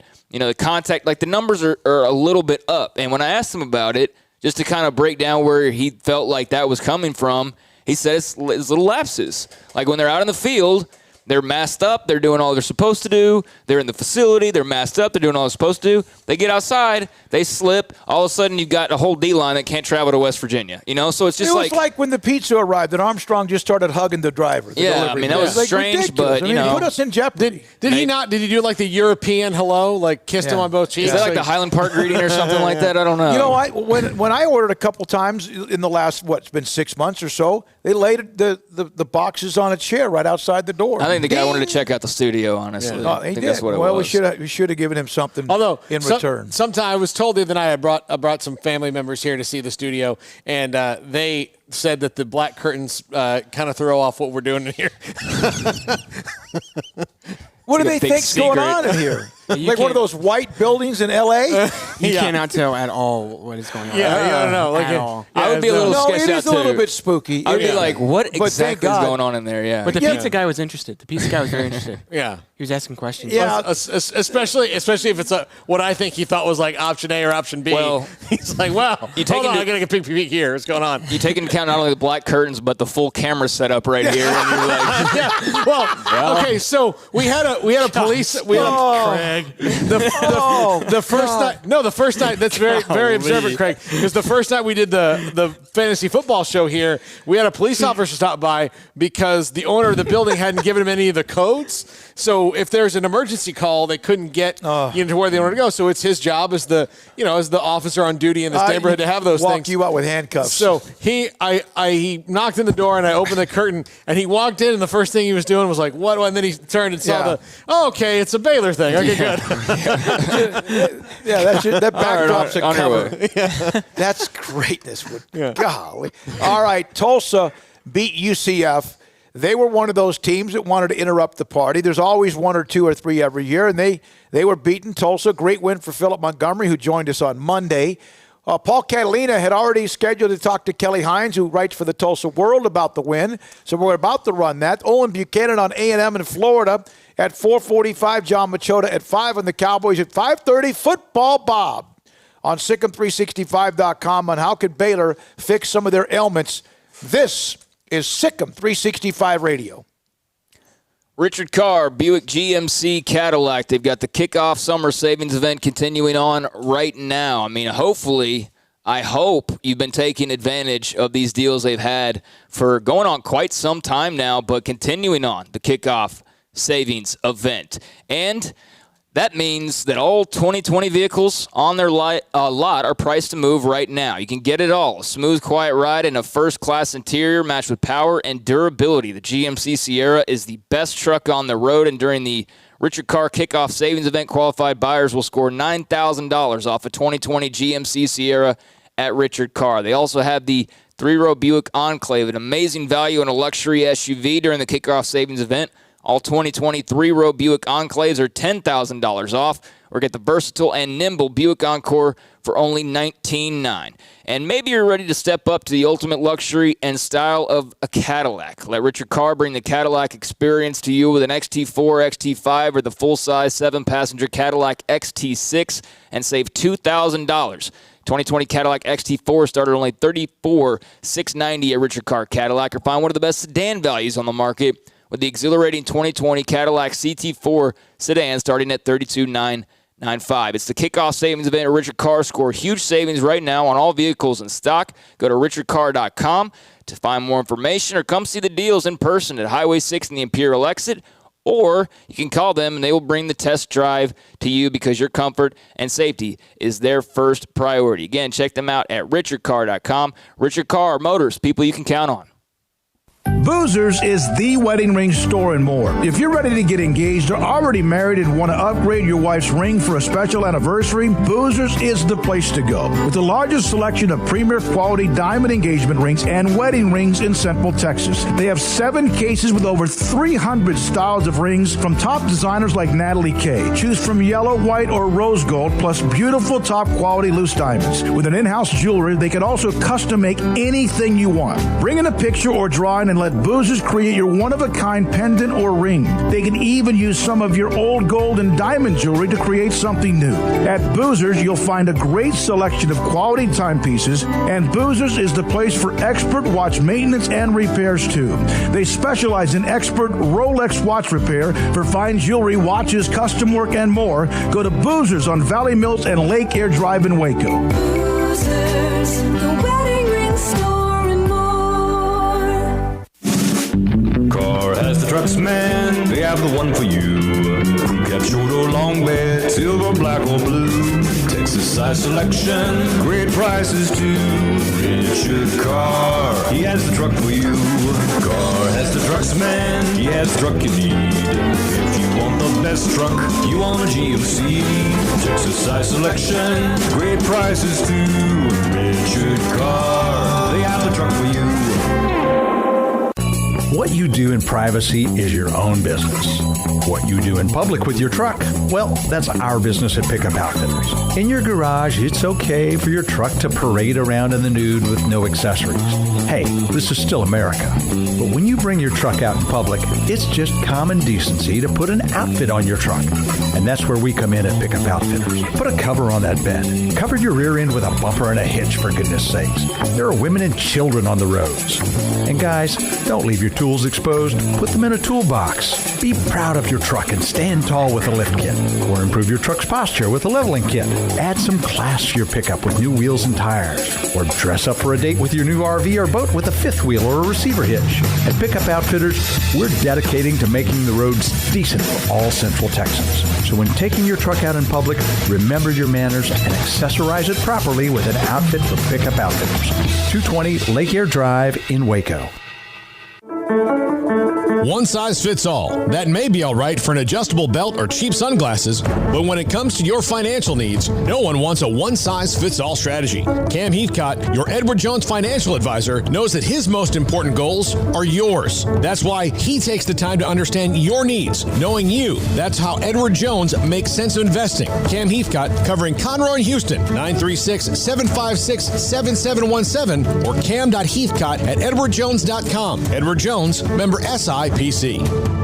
At Baylor University, students can shine in their own way. Or should we say their own ways? Because there's no limit to the ways Baylor students make the world a brighter place. Whether they're leading a student organization or following a higher calling, getting advice from faculty, or taking part in world-class research, pursuing their dreams, or working toward their dream job, students find their place to shine at Baylor, where lights shine bright. This is Paul Catalina's College Football Focus. Down the middle. Touchdown, Tulsa. First lead, Stokes got it.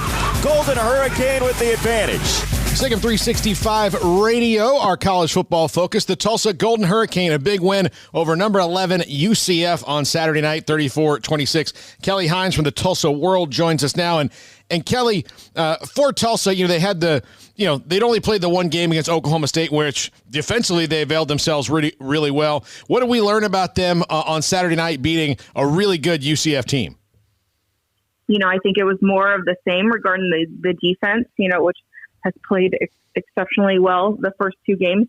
But probably the best thing that came out of that was seeing the offense sort of come together in a way that hadn't happened yet. There was only one really good drive in the Oklahoma State game. And then the way the game started at UCF, we thought, well, maybe it's going to be like that again tonight. But they turned it around in a pretty incredible way. And I thought that was super impressive to make those adjustments during a game, in the rain, on the road, highly ranked opponent.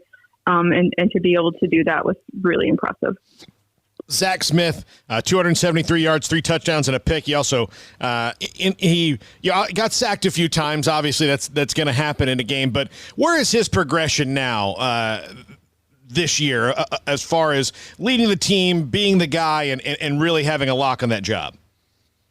I think a lot of his progression has come as the offensive line has progressed. I think that last year we saw, Zach, when he had time in the pocket, he made good throws. He's a pretty accurate passer. And I think that when the offensive line has its struggles, which it has had because it's a young line, I think it's been hard for Zach to make decisions fast enough to avoid those sacks and the fumbles and the things that were an issue last year. So he was sacked twice in the first quarter at UCF, but then really from there he didn't get sacked again, and the offensive line, the way that they played allowed him to make the throws that he made. When he gets into a rhythm, he's a very good quarterback. When it does take him some time sometimes to get to that point, but once you see him make a good throw, have a completion, he's able to do that consistently more than any quarterback I think I've ever covered. He just gets into a flow, gains some confidence, and is really able to move the ball down the field. So I think it's just, more time in the system for everybody has made a big difference. What's been the biggest difference on the defensive side of the ball? Oh man, just the way that Tulsa's recruited the last few years, you're really seeing the benefits of that. Taking guys who were athletes, coming out of high school and transforming them into mostly players in the secondary. The length that Tulsa has is pretty incredible. To have corners that are 6'3", that makes it really difficult for receivers to go up against them. And, the really just the talent level on defense has been the biggest difference, but that's not just been, the talent that was with the guys when they recruited them. They've developed that really well. So I think we're just now seeing, in the last couple of years, all the work that they put in over, really 5-6 years paying off.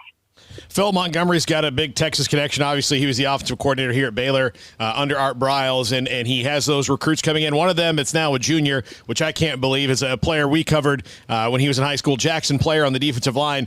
He's been one of those guys, though, that's played really well along the defense, hasn't he? Oh, for sure. And what's unusual about Jackson is, talk about all the length that Tulsa has on defense. He's a guy who's low to the ground, and yet he's really explosive and athletic, but you don't necessarily expect that from him. He is just a kind of a freak type player, and he's made a huge difference on defense. But one of the highlights of the game the other night was, Tulsa was facing third down, a third and goal, really needed to punch a touchdown in, and they brought in Jackson and the other nose guard, Tyree Stevenson, as the lead blockers for the running back. And that was a huge moment in the game. It was going to tie the score if not for a missed PAT. But that's the confidence that they have in Jackson just to get the job done. I mean, he's a very skilled player and, a huge part of this team. All right, so they're on this kind of every other week schedule right now, unfortunately, because of COVID-19 and just the way their schedule fell when they redid it. Cincinnati, one of the other top teams in the conference, is up next. How do you think that this season will be judged? Will it be judged if they can win back-to-back games against good teams and put something together? It's so weird to think about how seasons are going to be judged for anyone. I thought that if Tulsa got somehow, if they could get to 500, that would be a good year. And then they win a game like that at UCF, and suddenly your standards are different. It's like, man, they could make some noise in the conference now. And you try not to read too much into one game, but if not for some penalties and just mistakes in the Oklahoma State game, that outcome might have been different. So I think the schedule is so challenging. Your first two opponents were both ranked 11th. Cincinnati, as you mentioned, that's the next opponent. That game is next week, also ranked 11th right now. It's going to be difficult to beat that team for sure. But then you look at the rest of the schedule, and I think those are winnable games. And your expectations change. You try not to read too much into one game, but you're like, man, if they can go on the road and beat UCF, that's one of the best teams in the conference for sure. So I think that they have a chance to, at least contend in the conference. A lot is going to depend on that Cincinnati game. Kelly Hines, Tulsa Ward, with us here on SicEm 365 Radio, our college football focus on the Tulsa Golden Hurricane. All right, coming up next, we'll check in with A&M after the loss to Alabama. The tough win early against Vanderbilt. They have Florida next. That's next on SicEm 365 Radio.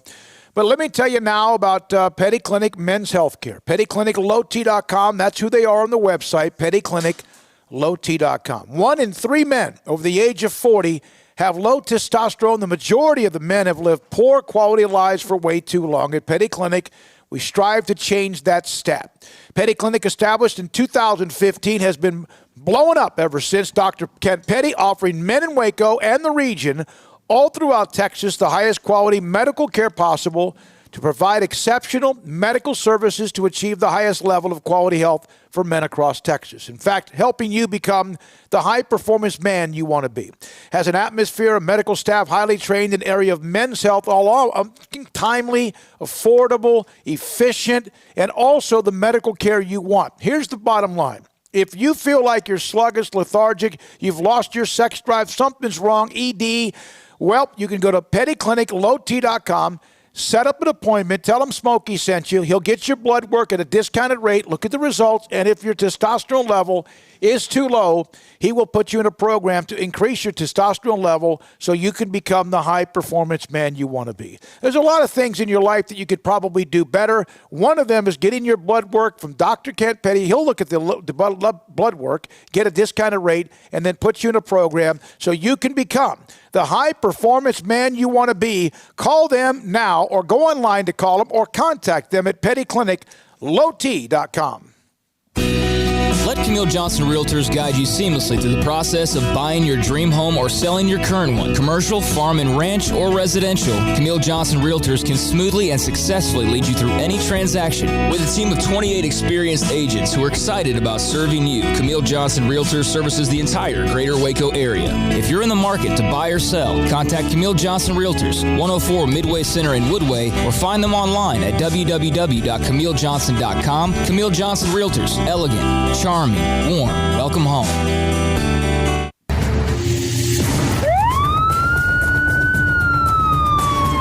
If you or a loved one or friend has been arrested and you can't afford bail, trust Terry and Chase Chapman at Chapman's Bail Bonds, covering Waco and McLennan County for over 25 years. Chapman's can bail you out anywhere with experienced, knowledgeable local agents who are committed to serving you professionally, respectfully, and with the highest integrity. Chapman's understands your privacy is important. Your freedom can be secured fast when you use Chapman's Bail Bonds.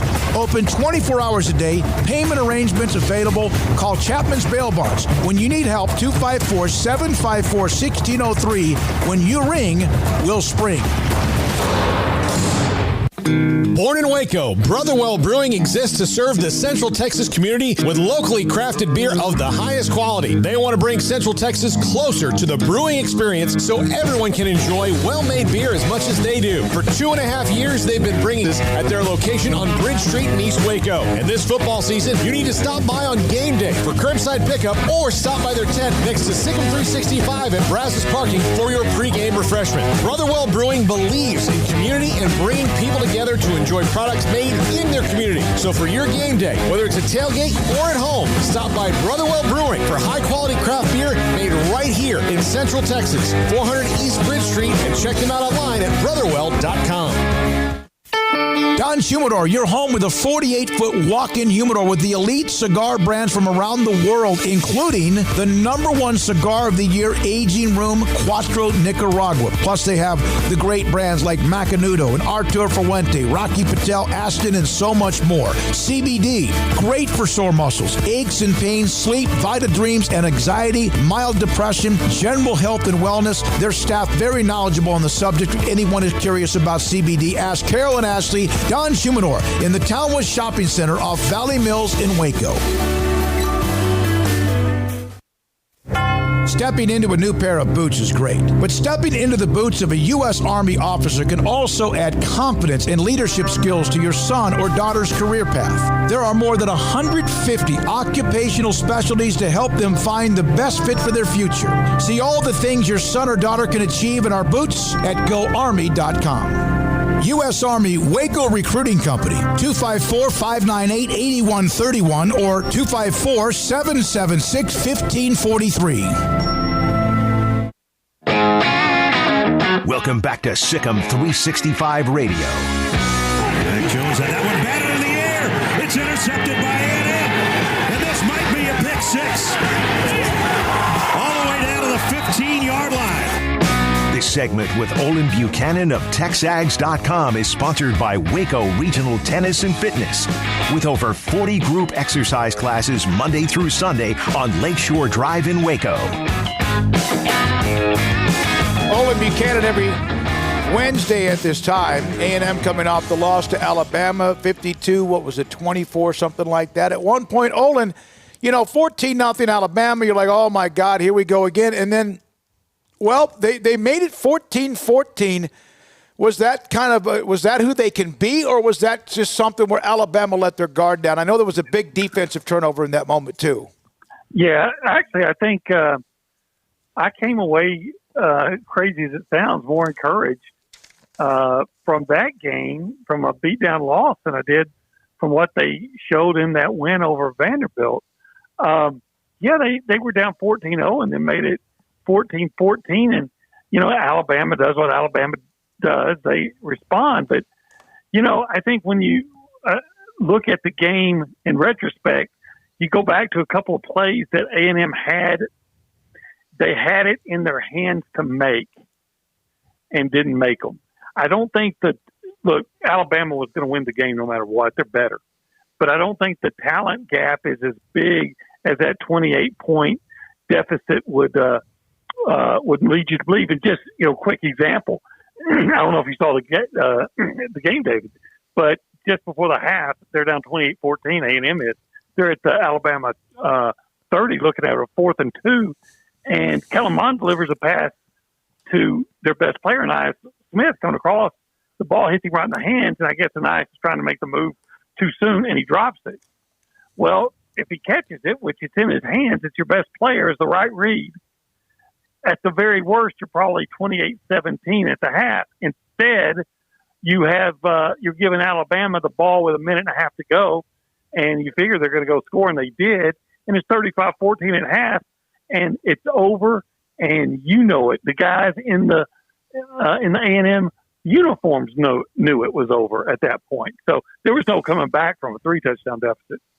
This week, it's the Gators, who are number 4 in the country, and Kyle Trask looks really, really, really good. Can the A&M defense hang with them? I think they can. I'm not going to go out and say that they're going to, keep them to 14 points or something like that, but I think they can hold up. I think one of the differences is that, Florida has the best tight end in the country. He's probably going to be a first-round draft choice, Kyle Pitts. But they don't have just the incredible speed at receivers that Alabama does, and that's what really killed A&M. They just couldn't keep up with them, on the deep routes. And I think that Florida is very talented. I think they have good players at receiver, but they just don't have that Mach 1 type of speed that Alabama has. Oh, and I know it's kind of unfair to ask this question so early in the season, and especially in a season such as this one, but do you feel like Jimbo's delivered on his end of the bargain so far, as far as what the expectations were? Well, I think if you had I think it depends on what your expectations were. For me, understanding where the situation the program was in, they're kind of about where I thought they'd be. Now, okay. I did think that they were going to get off to a faster start this year, but I thought they were going to be playing a much different schedule that was going to give you about 5 games to get all these young guys that you think can really help you ready. Instead, you got Alabama in the second game of the year and Florida third, and so maybe they're not quite ready. But I still say, and I think it's pretty obvious, most of the talent on the team is in the freshman and sophomore classes. And if you think you're going to go out in 3 years to start beating Alabama all the time, then I think you were just kidding yourself. Olin, one of the things I would say to judge Jimbo fairly is he hasn't played with a quarterback that he's recruited yet, and that was his specialty at LSU as an offensive coordinator and at Florida State as an offensive coordinator and head coach. So he's played with Kellen Mond, but he hasn't run out one of his guys yet. Well, that's fair. And then you can also come back and say, well, but he's had, he picked Mond when he was a sophomore, and Mond's in his third year, and he should be better, and why hasn't he developed? And maybe, at some point you start saying, well, how much of the problem is Kellen? And it's probably both. For somehow Jimbo's not reaching as well as he needs to, and somehow Kellen's not putting it all together. So yeah, I mean, that's significant. They think they've got a couple of nice quarterbacks. The kid from Longview came in, the freshman. I thought he ran the ball really well. Now, Alabama wasn't as intense at that point of the game. And Zach Calzada, the kid from Georgia, sophomore, has a big arm. I would think that they're probably going to stick with Kellen, but if they lose a couple more games, I wouldn't be surprised if they start saying, okay, it's time to take a look at some of these other guys. So, and that's the thing. Kellen there's a lot of let him move on, finds. The problem is these other guys, even if they're young or not, there have been people in the program throughout this time that never could unseat him. And it's like he's never going to be good enough, and yet He's Charlie Brewer. It's funny. He's going to set he's going to own just about every career record for a passer when he leaves here. Look, when Jimbo got here, he picked Kellen Mond over Nick Starkel. It was the right choice. We've seen that. Nick Starkel didn't work at Arkansas. He's at San Jose State now. And then, last year you had a guy who was experienced, and you got a true freshman in Calzada at that time. And this year he's a third-year senior. Well, of course, or a third-time starting quarterback for you, and he's a senior. Of course, you're going to go with that guy. But again, I think if he struggles a couple more games, and I think he actually played a fairly good game against Alabama, to be honest. But if he struggles and still continues to turn the ball over, then I think in a couple more games, if you lose, you may have to really start looking at, hey, in 2021, maybe we can be pretty good if we have an experienced quarterback. Let some of the younger guys play. Who would you say would it be Haynes King as the next man up, or would it be Foster, Calzada? Who's it going to be? Well, I couldn't tell you. It's either going to be Calzada or King. Fisher said that he let King play because Calzada has played before. Mm-hmm. Now, maybe you can accept that and think if it's true. Maybe you can think, I'm not buying that. I've heard nothing but good things about Haynes King, and he won a championship at Longview, and apparently has a lot of things going for him. But I think it would be hard to say to make an educated guess right now. Olin, how are they health-wise heading into this game? I know they lost Grayson Reed pretty much right in the beginning there against Alabama. Eric Young's week to week. Sort of where are they as a whole heading into this one? Yeah, I think with the exception of Eric Young, I mean, no disrespect for Grayson Reed, but he was just a special teams guy. Yeah. Eric Young actually plays in a 5 DB set and is actually pretty good. So with the exception of him, I think, everything we know is that they're in pretty good shape in terms of, the guys they started the season with. Olin, thank you. Appreciate your time. Olin Buchanan with us on Wednesdays at 4:45, brought to you by Waco Regional Tennis and Fitness. They have Florida. After Vanderbilt, they win. They scratch and claw, but they win. And this year, you got to get every one of those you can. And then they, of course, lose at Alabama. That's not unexpected. I'm telling y'all right now, this is really weird how this has worked out for A&M, because they were looking at a season where they were expecting to, maybe win like 10 games. Maybe even start off like 6-0, 7-0, something like that. They're 1-1. They play Florida, who is going to be the favorite, number 4 team in the country. Then they go to Mississippi State after that, a week later. Then they have a 2-week break, and it's Arkansas. And no matter what Arkansas looks like, that's always a nutty game. And just like you never know what's going to happen. South Carolina at number 14 Tennessee.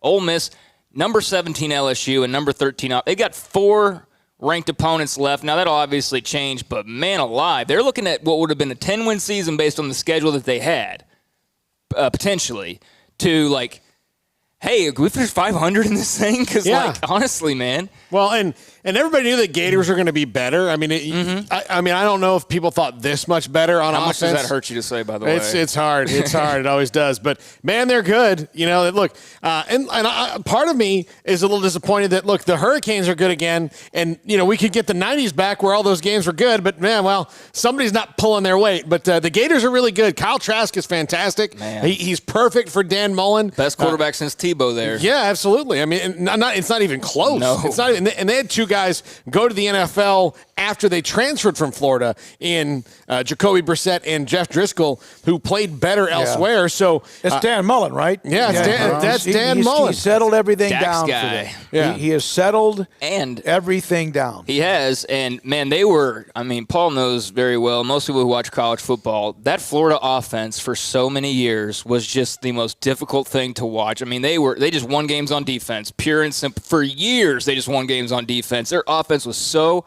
inept. Like but, LSU before last year? Yeah, but that's what I was going to say. Is I think Trask could be like the Burrow of this year, quite frankly. Yeah, and if you want to know what Florida, if you missed it, if you want to know what Florida's offense looked like then, watch South Carolina play now because their coach is there, and he just I don't think Will Muschamp really appreciates touchdowns. I don't think he does. I think if you took Will Muschamp and said, listen, we will send you back in time to 1925. No face masks, 6-3 games. It's all in the mud. He'd be like, where do I sign? You've said you'd like to see a few more of those when we do it again. Yeah. When we come back, John Machota covers the Cowboys. It's been kind of an interesting week after getting boat raced by what happened to their defense by Cleveland.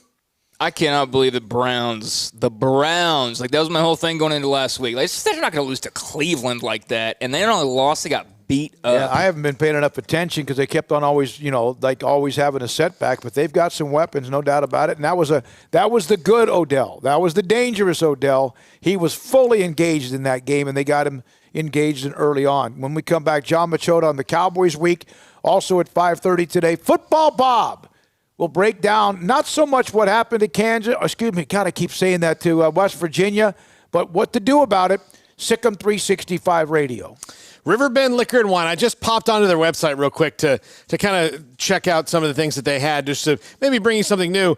And when I've talked about them having the best selection of craft beers on their website, and that, granted, some of these are seasonal, but they have 17 lines of different craft beers that they offer. So they have the best selection of craft beer in Waco. And look, if you're talking about spirits, if you're talking about wines, they've got those as well.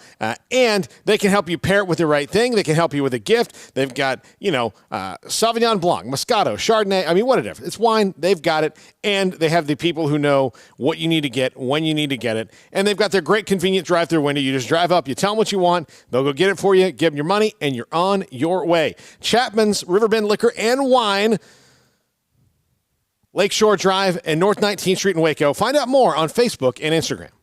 How did Edward Jones become one of the biggest financial service companies in the world?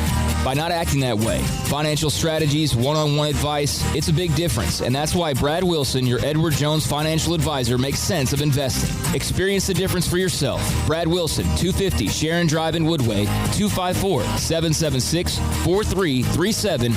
Edward Jones, member SIPC.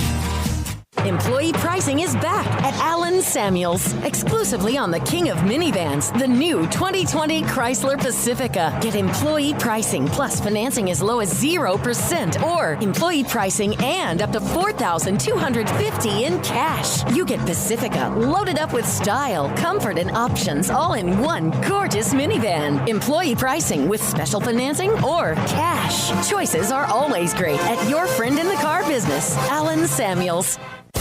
At Ideal MRI, we feel blessed to be part of the Waco community. We're a small family business here in Central Texas. At times like this, the cost of healthcare has never been more important. And unfortunately, significant illnesses and injuries still occur. And that's why Ideal MRI is open and here to serve you through this difficult time. So if you need an MRI, ask your doctor about Ideal MRI. You can schedule online in minutes at idealmri.com or call 833-IDEAL-MRI.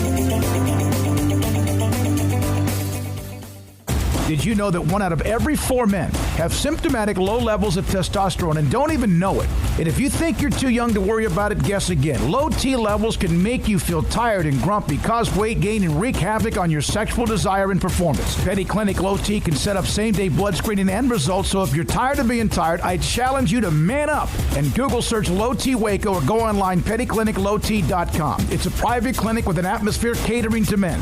Affordable, only $150 a month, includes lab work, office consultation, testosterone injections, follow-up visits compared to $395 a month in Dallas or Austin, and you don't have to fight the traffic.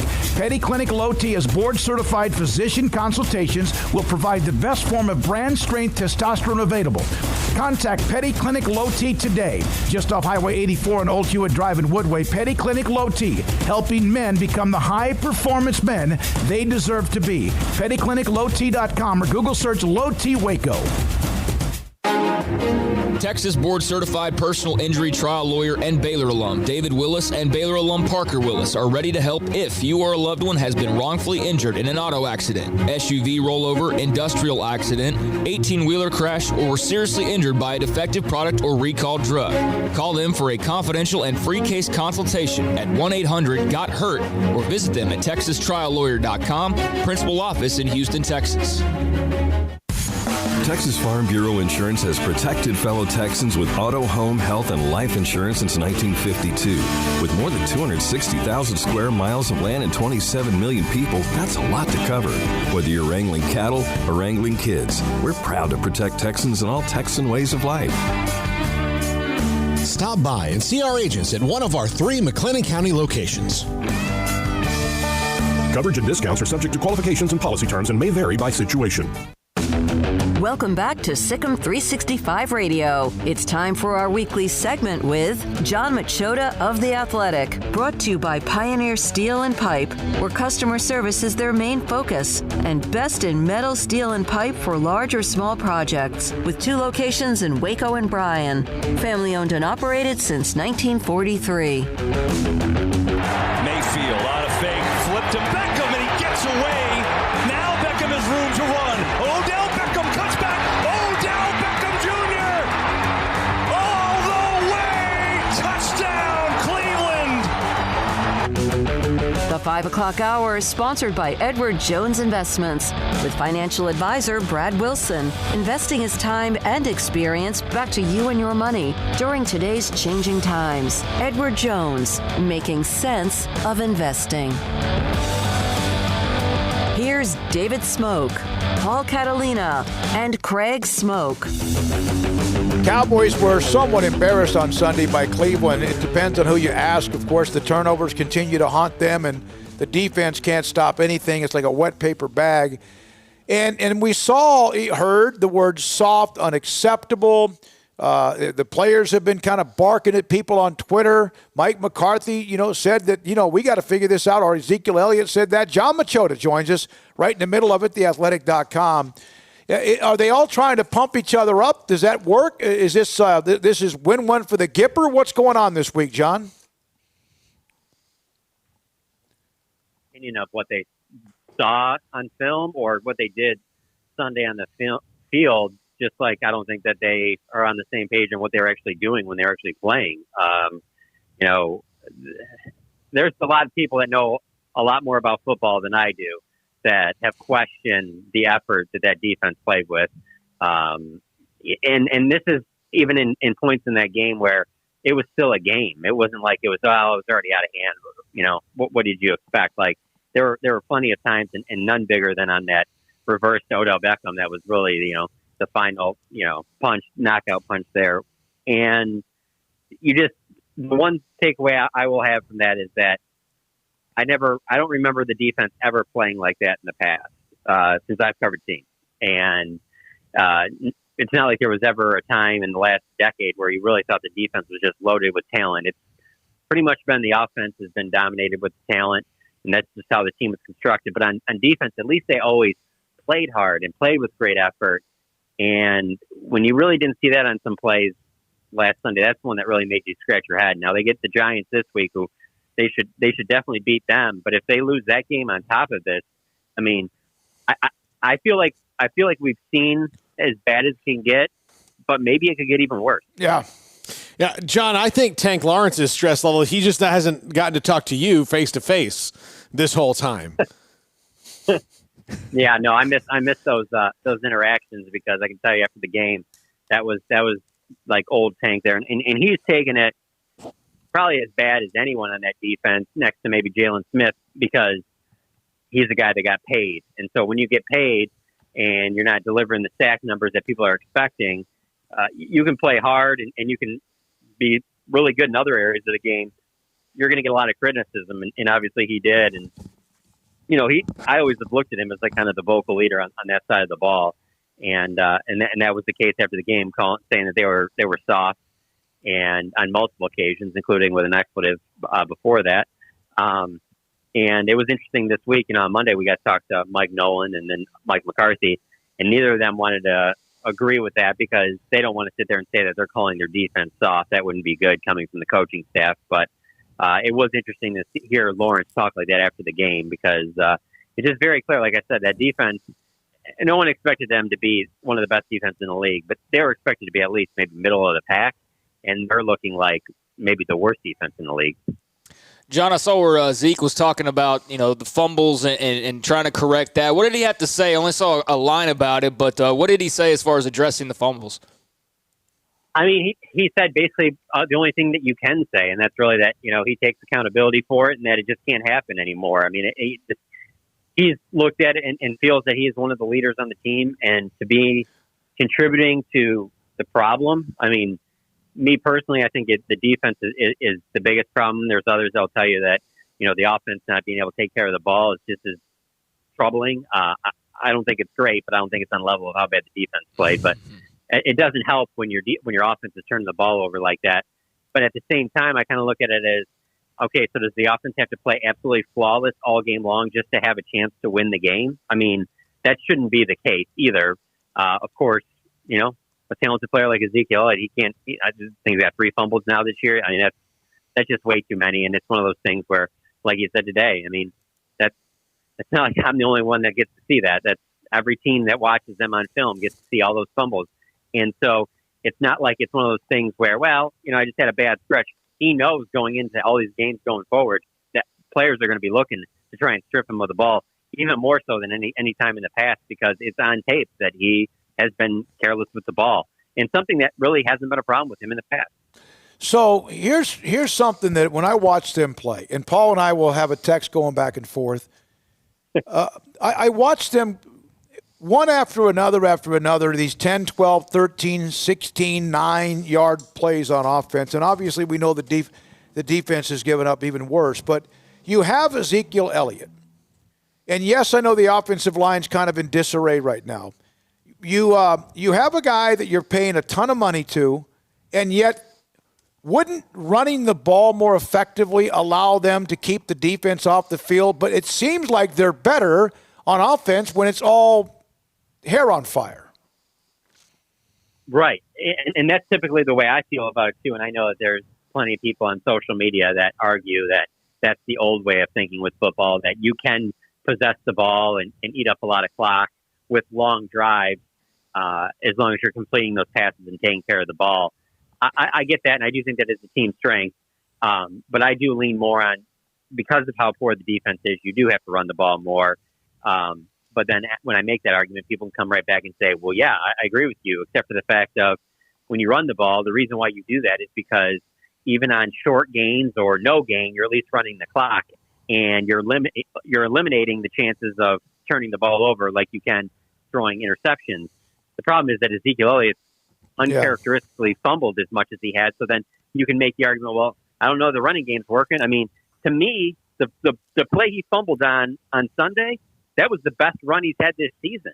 And to end it with that fumble like that, where, like he said, he thought, he was sitting on top of another player, and I guess maybe subconsciously thought the play was over, and so he let up a little bit, knows he can't do that anymore. But still, it's just like you don't expect that from that guy again. And that's another guy. I mean, like, a lot of the fingers are being pointed at the guys that have gotten contracts, and he's one of them as well, because of the fact that even though I don't think that it's the biggest issue, it certainly is one of the biggest issues, and that's them taking care of the ball on offense, and it's not just Zeke with his fumbles, it's also some of the strip sacks and the interceptions that Dak had. Now, obviously, I don't really put much blame on Dak because he's played, I thought, outstanding, and he's one of the only reasons that these games have even been close. But there's enough blame to go around. John, the offensive line is not what it used to be. Obviously, not having Lyle Collins is a big deal. Zach Martin is still an elite guard in the league. Tyron Smith, when he plays, is still one of the best. But in the middle of that line, Tyler Biadasz, who seems to me have played well as a rookie, but Joe Looney is gone now, and when he comes back, what will his role be? And Connor Williams has been I'm stopping short of saying a bust, but he hasn't been very good. And then Connor McGovern, obviously not any much better because he's not breaking in the lineup. Do you see them having to really invest in looking at that moving forward down the line and making sure they get their best 5 out there no matter who that is? You know, I'm glad you asked that because I've been thinking about this a lot recently, and that's I think the days are done of them getting back to what they were in 14 and 16 on offensive line. I don't think you're going to see the significant investments going forward. I really don't. And the reason I say that is because Jerry Jones has hinted to it over the last month or so, not only when talking about the offensive line, but also when he talked about bringing in free agents and things like that, like right now during the season, whether it be Earl Thomas or there was some talk previous weeks about Damon Snack Harrison and stuff like that. And he keeps talking about the salary cap and how, you don't want to make a move that hurts your cap in the future. And even though he's not coming out saying this word for word, what I've taken away from that is that he's talking about Dak Prescott's contract, and he knows how much money it's going to take to keep Dak, that they're not going to let Dak out of the building. And so when they end up paying him, even if it is just on the franchise tag next year and eventually their long-term deal with him, he knows that there's not going to be a lot of cap room to be spending on other positions. And so I don't think that they're going to make the investments on the offensive line that they have in years past. I think that you're kind of seeing what the future is going to be like for these Dallas Cowboys. And for me, I think that they've been even worse than you'd expect. Again, I think that's a group that at the very worst should be middle of the pack, and they've been below that. But they're kind of moving in a territory of where other teams were, where, hey, you can have a couple standouts in the offensive line, but gone are the days of them trying to have a first-round type talent at all 5 positions. You're going to have to get by with finding some Tyler Biadishes, in the middle of the draft. You're going to have to get by with maybe finding Tyron Smith's replacement in the middle of the draft, as opposed to we'll just address that in the first round, like you've seen. So, yeah, I think those days are in the past. And frankly, you know what my argument is on that? They had those great offensive lines, and how far did it take them? Same place all the time. That's what I'm saying.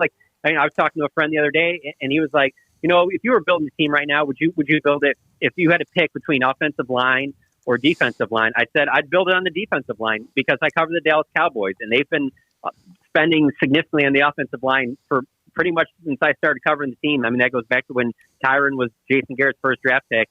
And they had these good offensive lines, and while that was awesome, and they made made the playoffs at least, it also didn't. It's not like it put them in the Super Bowl. And at least 2 of those guys are probably going in the Ring of Honor in Zach Martin and Tyron Smith, and a third probably would have in Travis Frederick if he didn't retire. So the argument can be made that maybe investing all 5 first-round picks in the offensive line, maybe with the way the salary cap is, and you have to spread that wealth around, with how bad they've been on defense during this time of them having those dominant offensive lines, maybe it is smart to not invest so heavily there, and maybe spread some of that wealth out onto the defensive side of the ball and get some defensive playmakers. John, what do you anticipate from Anthony Brown's potential return? And as an aside, what was your favorite moment of Brandon Carr's second stint with the Cowboys? God. I would say on the Anthony Brown question, at least it's somebody that we know when he plays and he's healthy, he can be a solid player. And that, for right now, what they have on defense is an upgrade, especially in the secondary. And the thing is with Anthony Brown is that, going back to all the games I've watched him play, I've never questioned his effort. I've never thought really he stood out in terms of being in the wrong place and not looking like he knew what he was doing. So getting a solid veteran back has to help. So that's one start. But at the same time, I don't think that all of a sudden you can say, okay, now the interceptions are going to start coming. We haven't seen it from this defense in a long time. So I think just a solid veteran that you can count on there that'll get back in and probably play quite a bit. And then the Brandon Carr thing is just interesting to me because it just doesn't seem like, I don't know. I don't think that they brought him in when they did for him to only do what he's done. Let's put it that way. It was not a fit from day one.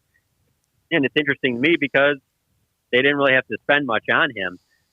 So obviously, that was a move that didn't make a lot of sense. I just, with how big, it kind of goes back to the Clinton Dix thing where you're just kind of like, man, this defense is so bad. And if those guys can't get on the field right now, then I don't think they're ever getting on the field. So it was a strange deal. But just like the Clinton Dix not playing at all and the way they let him go, that was a strange deal too. I mean, there's a lot of firsts for me covering this team this year. It's been a lot of unexpected things week after week. Well, I just found something. And who's the most valuable offensive lineman, Paul, that they've lost in this span of the last 2 to 5 years?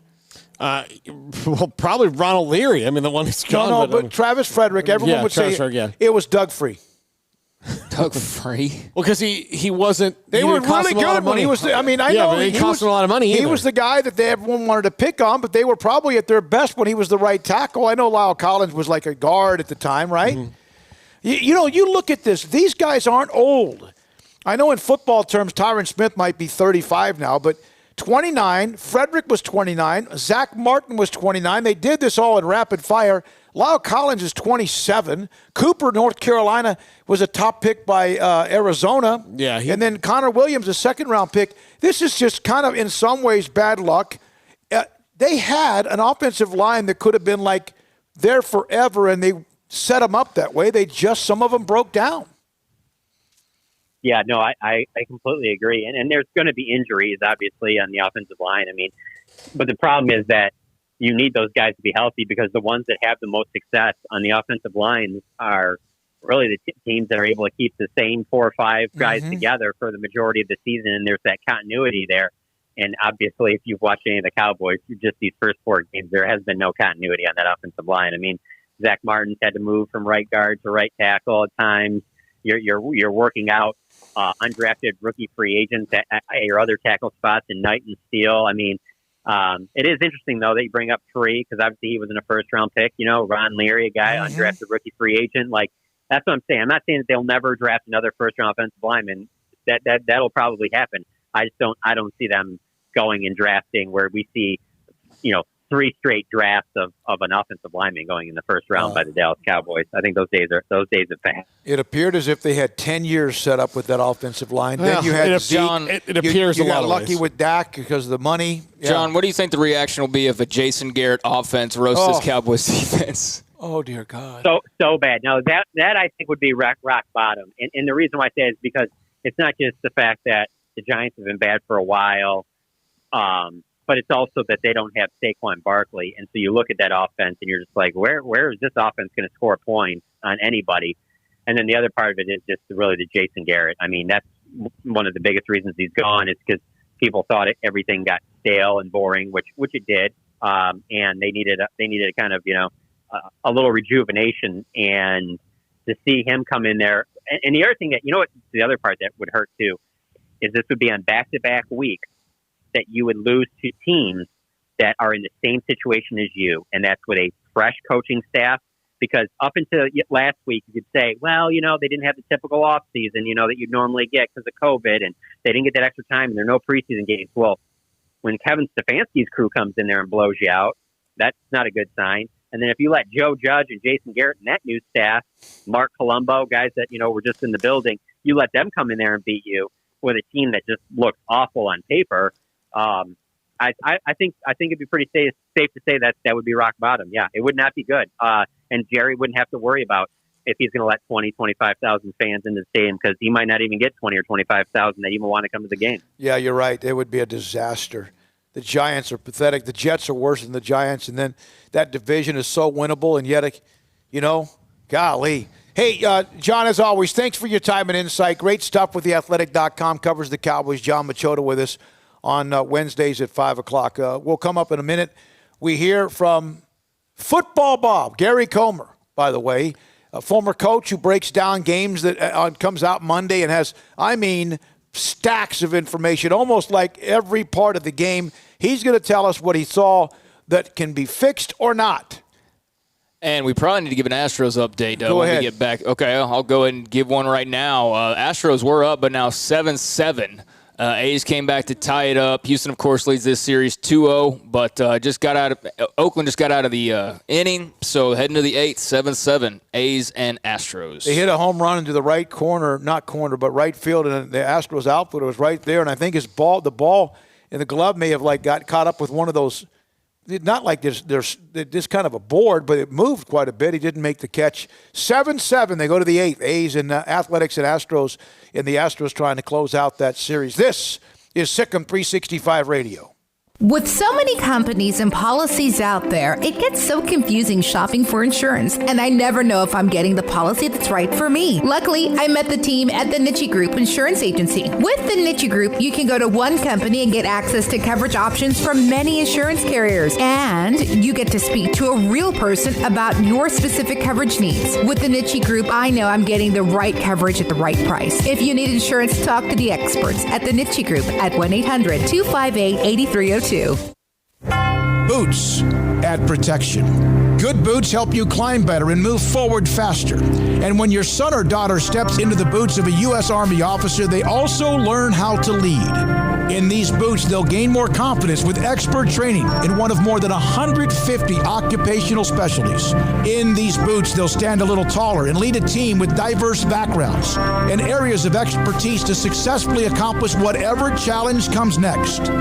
In these boots, they'll earn respect with valuable experience from day one that will give them solid footing for success into the future. Highly qualified candidates who earn a spot on our team can receive comprehensive health care coverage, college tuition assistance, and a bonus of up to $40,000. See all the things your son or daughter can achieve in our boots at GoArmy.com. U.S. Army Waco Recruiting Company, 254-598-8131 or 254-776-1543.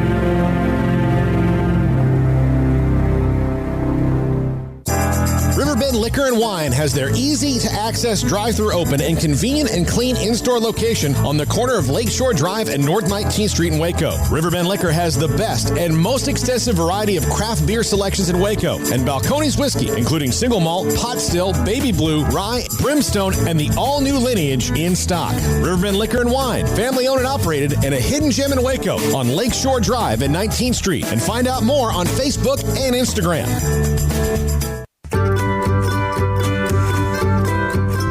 You want to know why Stonewood Dental is so successful? Listen to what happy customers have to say. It's pleasant. It's different than any other dentist office. I really feel like they care. And it's not that you're here for 2 hours waiting on someone to take care of you. It's quick and easy, and I bring my kids, and my kids love being here too. They really love the treasure box. Staff is really nice and accommodating, real friendly. You feel more like home. It's not sterile looking. Everybody has their own personalized rooms with decorations and decor, and they'll even have a blanket for you when it's cold. I've recommended people to actually come here, and they are patients now. I really love it here. It feels like family. Learn more, stonewood-dental.com.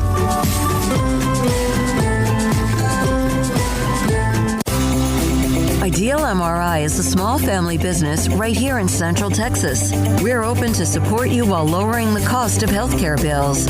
When you need an MRI, ask your doctor for an Ideal MRI. Visit us at idealmri.com or call us at 833-IDEAL-MRI.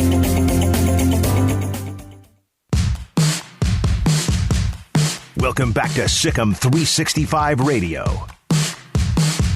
The Sikkim 365 radio app is sponsored by Allen Samuels Dodge Chrysler Jeep Ram Fiat in Waco. Your friend in the car business at Loop 340 and east of 84. Come by. Let's be friends. If you take the post from Football Bob on Sikkim365.com about Baylor, West Virginia, you print it out even in small letters. It's about 6-7 pages long. It's very in-depth. It basically goes over every single possible thing you can imagine when it comes to the game with West Virginia, from the coin flip or the coin toss until the game is over. And Football Bob joins us on Sikkim 365 Radio. Can I say your name, Coach? Sure. Gary Comer, great host, hospitable, amenities, everything. A great guy setting up golf games at White Bluff at Lake Whitney. You can call him for tee times. No, that's Mike Hicks you're supposed to do that with. So, yeah. You've done this. It's a very popular feature on Sikkim365.com. Craig's brought it up before as well, and you will chew up everything. 5 days later, let's discuss what were the 1, 2, or 3 things you saw, Coach, that you think can be fixed? Well, there's no doubt in my mind that the offensive line can be fixed. I think that they have the pieces in place that this offensive line can be a pretty good, if not real good, offensive line. I'm very impressed with some of the athleticism that they have, and that would be one of the big fixes that I would hope could be accomplished in the next couple of weeks. I think that maybe a little bit more support out of the secondary. I think that the secondary really supported pretty well, but there were just maybe a few times where the support was a little bit slow or just couldn't get off blocks that probably could have been improved. And, of course, the number one thing that probably jumps out at you is that a field goal kicker that just has been totally consistent missed 3 field goals, and then they went to another guy, and he had his field goal blocked. You know, that's, 12 points that they just didn't get. Gary, the offense is not set up to run a lot of deep routes, and it's not really what Larry Fedora does. It's not like he doesn't have the club in the bag, but it's not one that he swings a lot. Do you think they need to stretch the field, the receivers, or do they have the guys outside of Tyquan Thornton's and maybe Josh Fleeks that can do that? I think that there are some guys that can really get deep, and of course, a little bit of scheme really helps. Even guys that aren't quite as fast as Tyquan get deep. The critical thing has been just being able to have the time. You look at people that are effective at going deep; they have at least 3 seconds usually to throw the football, and there were a lot of times where Charlie didn't have that 3 seconds. That's critical to getting deep. Before I say that Baylor can't get deep with the receiver group that they have, I want to see Baylor be able to protect for more than 3 seconds on a consistent basis. All right, football Bob. Charlie Brewer, what did you see on film? When you're the starting quarterback, you're going to get a lot of the blame when things don't go right, and you're going to get a lot of praise when things do go right. Obviously, with things not going right last week and the way the offense played, there was a lot of, just thoughts about Charlie Brewer going around. What did you take away after reviewing? I can absolutely understand people's frustration with Charlie last week. There were a few reads in the run game that he may have not read correctly. And then there were some times where he definitely threw the ball into coverage. Of course, that's with great pressure. Those Steelers boys were really doing a good job, and the strong safety from the outside was really doing a good job of really getting pressure on the quarterback. And so even Tom Brady struggles when he is under great pressure on a consistent basis. So, I'll give Charlie a pass a little bit. The thing is that, and the reason I give Charlie a pass on this is because Charlie has done such a great job over the past 3 years of being clutch, of doing a good job even under pressure. He just didn't do it this week. And, we'll see if that stays that way on a consistent basis. Do you feel like there was a separation issue with the wide receivers as well? And by the time they might have had that, that's when, he did not, those are the moments he didn't have time to get it to him. David, I really agree with you on that, but there is one caveat that I'll put on top of that, and that is that the defense knows that Brewer's not going to have very much time.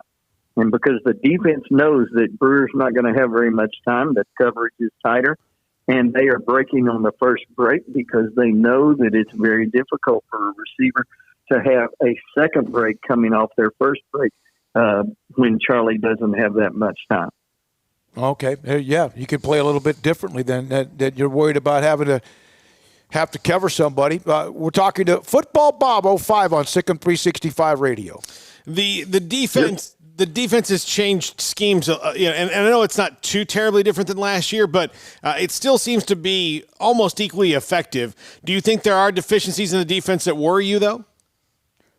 No, I would say that there are some players, individual talents that I would like to see perform a little bit better, but overall, what is going on with 9 starters leaving and 2 only remaining, and having basically a whole new group. What's going on is really phenomenal, and what they've been able to do on the defensive side of the ball is pretty unprecedented when you have that much turnover in personnel.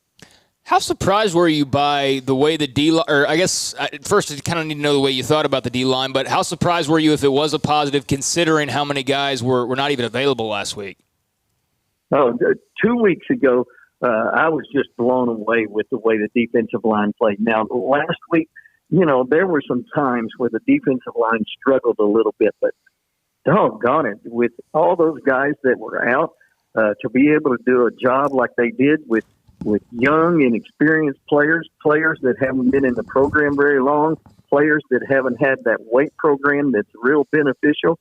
The job that those guys did, even if I might have pointed out a few inconsistencies in my write-up, the job those guys did was just pretty phenomenal. I was just blown away by those guys. They did not get a non-conference game, although people can act like Kansas was a warm-up. And then, of course, we saw them blow a tire offensively against West Virginia.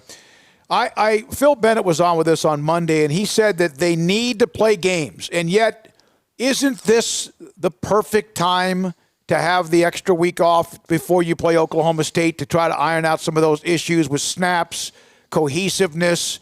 Maybe Charlie was not 100% with his quad, gives him another 5, 6, 7 days to get that fixed as well? If I were one of the position coaches on Baylor staff, I would be ecstatic coming off of this loss. You hate to have a 2-week loss weighing on your mind. You'd really rather go out and play. But this two-week period that they're going to have, it almost gives you an opportunity to go back and do a little bit of a spring training type deal. I'm not talking about contact, but I'm talking about just really focusing in on the skills that you need, and also to be able to put them in stressful situations where they have to react on the run and be able to pick up things like the 3-3 stack that they saw this last week. That is one of those defenses that you've just got to drill and drill and drill on picking up blitz and picking up people from different angles that they're coming from. And if you don't get that kind of practice rep during the week, and I think that they had a few kids sitting out this week because of one thing or another, if you don't get that kind of practice rep, then you're going to be really in trouble. And I think we saw those results. How stinking good is Terrell Bernard? And he was pretty stinking good last year, but, is there a chance he's even better now? Yeah, I think you're right. I think he is really, really good.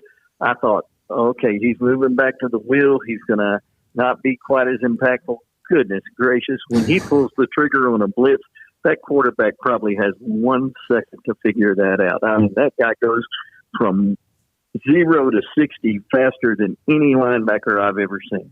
Was there a name of a player, and Craig, you brought this up because it was asked of Dave Aranda. Victor Obi got his first start. He and apparently played pretty well, and Dave Aranda could not talk enough about him as just a human being, as a player, as a person. Needs to put on a lot of weight and develop more there. He's still kind of youngish in that regard, but potential. But, here's a guy that gets forced into the lineup, right? And because of what happened when they found out on Friday, your thoughts about maybe how he played?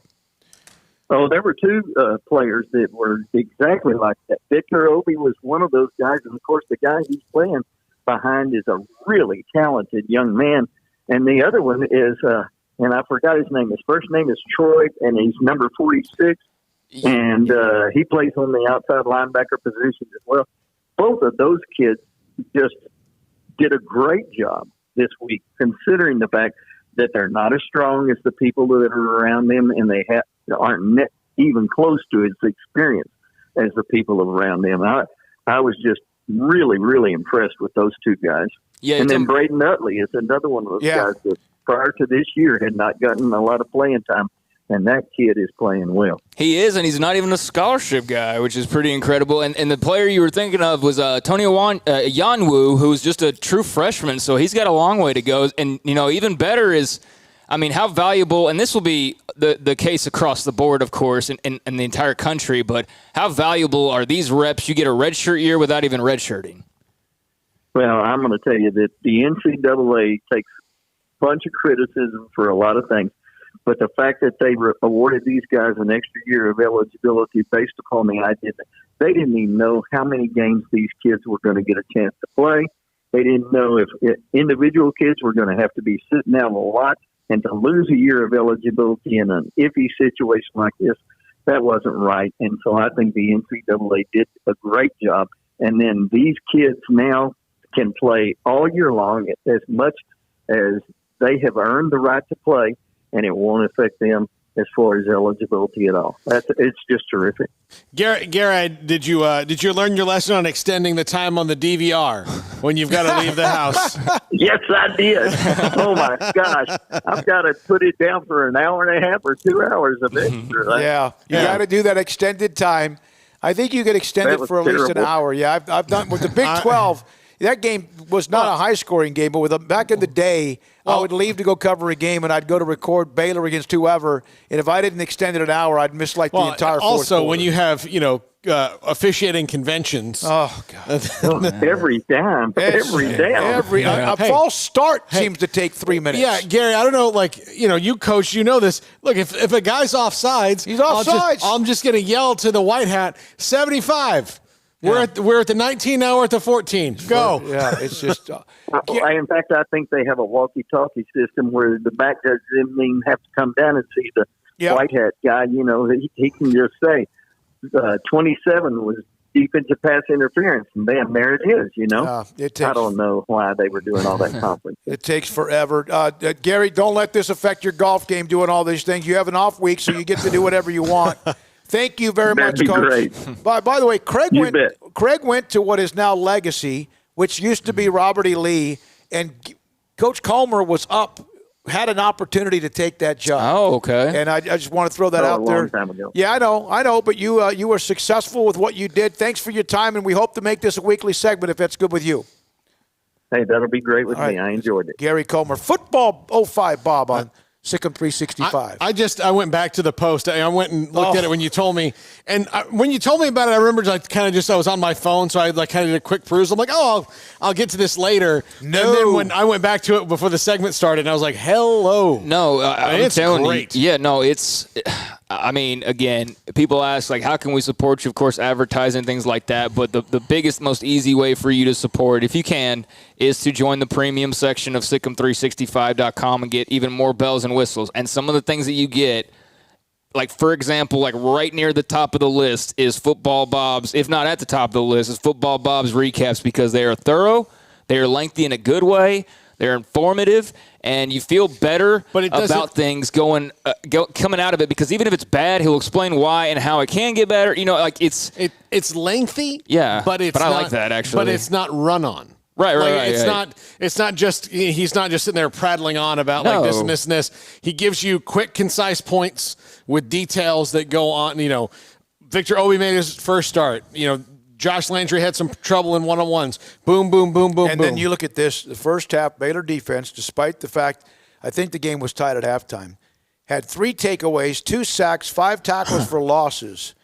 Thank God. Yeah. Because the offense was so disjointed. I'll tell you, when I saw the offense go out there the first couple times, I was like, they are going to be really I feel like the defense was going to play well, but I just thought there's a chance this could turn into kind of a blowout if offensively they didn't get going, but the defense just kept them in it, got turnovers, sacks, everything that you're looking for, and man, they're playing their hearts out, and they did all that last week without, one thing that was unfortunate about not having your full array of players on the D-line was that maybe there was a chance West Virginia hasn't been as good there as they have been in the past. And so, every game you could say, well, if that happened or not. But considering those guys were out, I thought the defense was pretty excellent. Outside of, like he said, there's a couple things that aren't bad things. They're just things that could be better.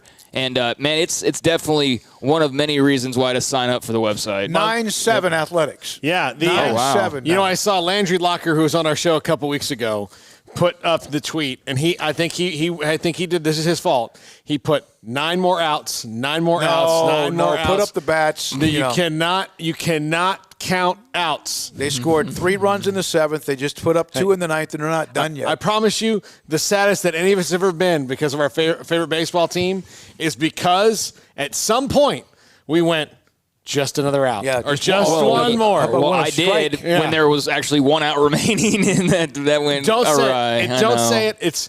It is one of those things with baseball. There are many curses in baseball that I fully believe in. Is that guy throwing a no-hitter? Yeah. No. Yeah, go up. Is that guy throwing the no-hitter? Or if you are the catcher walking up going, hey, no hits. Yeah. Good for you, man. 6 no-hits, dude. All right, so it's 9-7. Oakland is the A Athletics lead the Astros. That's in the top of the 8th. I got a feeling that's going to end up 13-12. Braves beat the Marlins. They lead that series now 2-0 tonight. Padres and Dodgers. And then also the Rays and Yankees, that series tied at 1 apiece. Saw the likes of Nikki Lattarulo, local TV, big Yankees fan. Saw her and many other Yankees fans, kind of stressing a little bit, kind of stressing out a little bit. But that's a good little series, Rays and Yankees. So tied up at 1, and another game later tonight, and that should be a good one. When we come back, we'll look back at a couple of the other stories and headlines today, and also go over a couple of things when it comes to high school football games. There's a bunch of them now that are in this area. There's at least 1 or 2 that affect the Central Texas market, but some around the state on some games that have been canceled or at least possibly postponed and try to make up, including what La Vega's looking for. All of a sudden, Brownwood's out, and as I mentioned, University's out against the game against Rudder. This is Sikkim 365 Radio. Healthcare the way it should be. Getting an MRI used to be a time-consuming and expensive proposition. Spending hours at the imaging center, you could wait up to months to just find out what it had to cost, but not anymore. Because IdealMRI.com and the great team, including Dr. Rob Maxey, they put you first. Isn't that the way every business should be built? Providing convenient, luxurious experience in a state-of-the-art GE MRI suite. Your scan will be read by board-certified subspecialists, and it will never cost you more than $497. There are all sorts of what you could say are individuals saying things about efficient, kind, prompt. Everything about the experience was great. A spa-like atmosphere. Staff is friendly, affordable. Great experience. Makes you feel comfortable. And I could have written that as well. In fact, I did write something in because I've been there. I had the appointment booked by a phone call and then online, went by, signed in. It was 5 minutes. Specialists and techs came up to me and told me what to expect. The MRI machine, the state-of-the-art MRI machine, which is just phenomenal. It was very comfortable, low maintenance for me, and I've been spooked by a couple of MRI machines in the past. And then I got a call that evening from Dr. Rob Maxey to tell me what he saw. And then I got a disc that I was able to send Dr. David Haynes at Southwest Sports Medicine and Orthopedics. IdealMRI.com. What you expect when a business is going to take care of you, and they do. And your MRIs will never be more than $497 at no hidden cost at IdealMRI.com. With more than 160,000 alumni worldwide and counting, the Baylor family is growing. And through the university's expanded Baylor alumni program, the family is growing closer. With hundreds of local volunteers planning events in cities and towns around the country, you can gather with fellow Bears no matter where you are. So, get connected, get something started, get involved, and make plans to get together with Baylor alumni. Visit us at baylor.edu/alumni. Stepping into the boots of a U.S. Army officer can add confidence and leadership skills to your son or daughter's career path. See all the things they can achieve in our boots at GoArmy.com. U.S. Army Waco Recruiting Company, 254-598-8131 or 254-776-1543. Bird Culchin Ford has been in Waco since 1936. Ford, the #1 selling truck in Texas, 43 years running. And Bird Culchin Ford proudly supports high school football in Central Texas. And no better way to tailgate with a Ford than from Bird Culchin Ford. And are there better vehicles to tailgate with than the Ford F-150 or the Ford Expedition? And of course, you can get them new, pre-owned Bird Culchin Ford. Our sponsor of the Ford Tough Player of the Week, locally owned dealership. Online at bkford.com at 1701 West Loop 340 in Waco. Bird Culchin Ford. Boozers Boozers is the wedding ring store and more. If you're ready to get engaged or already married and want to upgrade your wife's ring for a special anniversary, Boozers is the place to go. With the largest selection of premier quality diamond engagement rings and wedding rings in Central Texas. They have 7 cases with over 300 styles of rings from top designers like Natalie Kay. Choose from yellow, white, or rose gold, plus beautiful top quality loose diamonds. With an in-house jewelry, they can also custom make anything you want. Bring in a picture or drawing and let Boozers create your one-of-a-kind pendant or ring. They can even use some of your old gold and diamond jewelry to create something new. At Boozers, you'll find a great selection of quality timepieces, and Boozers is the place for expert watch maintenance and repairs too. They specialize in expert Rolex watch repair for fine jewelry, watches, custom work, and more. Go to Boozers on Valley Mills and Lake Air Drive in Waco. Boozers, the wedding ring store and more. From the first workout to the last practice, sports is an incredible and rewarding challenge. Hi, everyone. This is Dan Ingham with the First National Bank of Central Texas, and we're proud to support each athlete, every parent, and our educators. From families, small businesses, to the biggest industry, we're here to help. With remarkable products like mortgage lending, we've got banking ideas that fuel big dreams. The First National Bank of Central Texas. Familiar faces making local decisions. Member FDIC, Equal Housing Lender. How often have you said it's time to get in shape? Every day, every week, every month, maybe for as long as you can remember? How about starting today? I promise if you'll just join Waco Regional Tennis and Fitness now, you'll thank me later. Hi, this is David Smoke, offering a variety of 40 group exercise classes every single week, including boot camp on Tuesdays and Thursdays at 5:15, plus spin, body shaping, Pilates, yoga, and bar. And there's a free kids club as well. Waco Regional Tennis and Fitness open Monday through Thursday, 5 to 10, Friday 5 to 8, Saturday and Sunday 7 to 7, and personal trainers Christy London and Randall Court. World-class tennis facility with pros Britt Coleman and Joe Rosa with lessons, camps, and special events. Spacious and clean workout rooms, locker room for men and women, both with a whirlpool and sauna, and now there's touchless bottle filling stations. No intimidation, tremendous camaraderie, an entirely new atmosphere, and yes, you can do this, but you have to walk through the front door. It's time to react today, not tomorrow. Waco Regional Tennis and Fitness on Lake Shore Drive in Waco.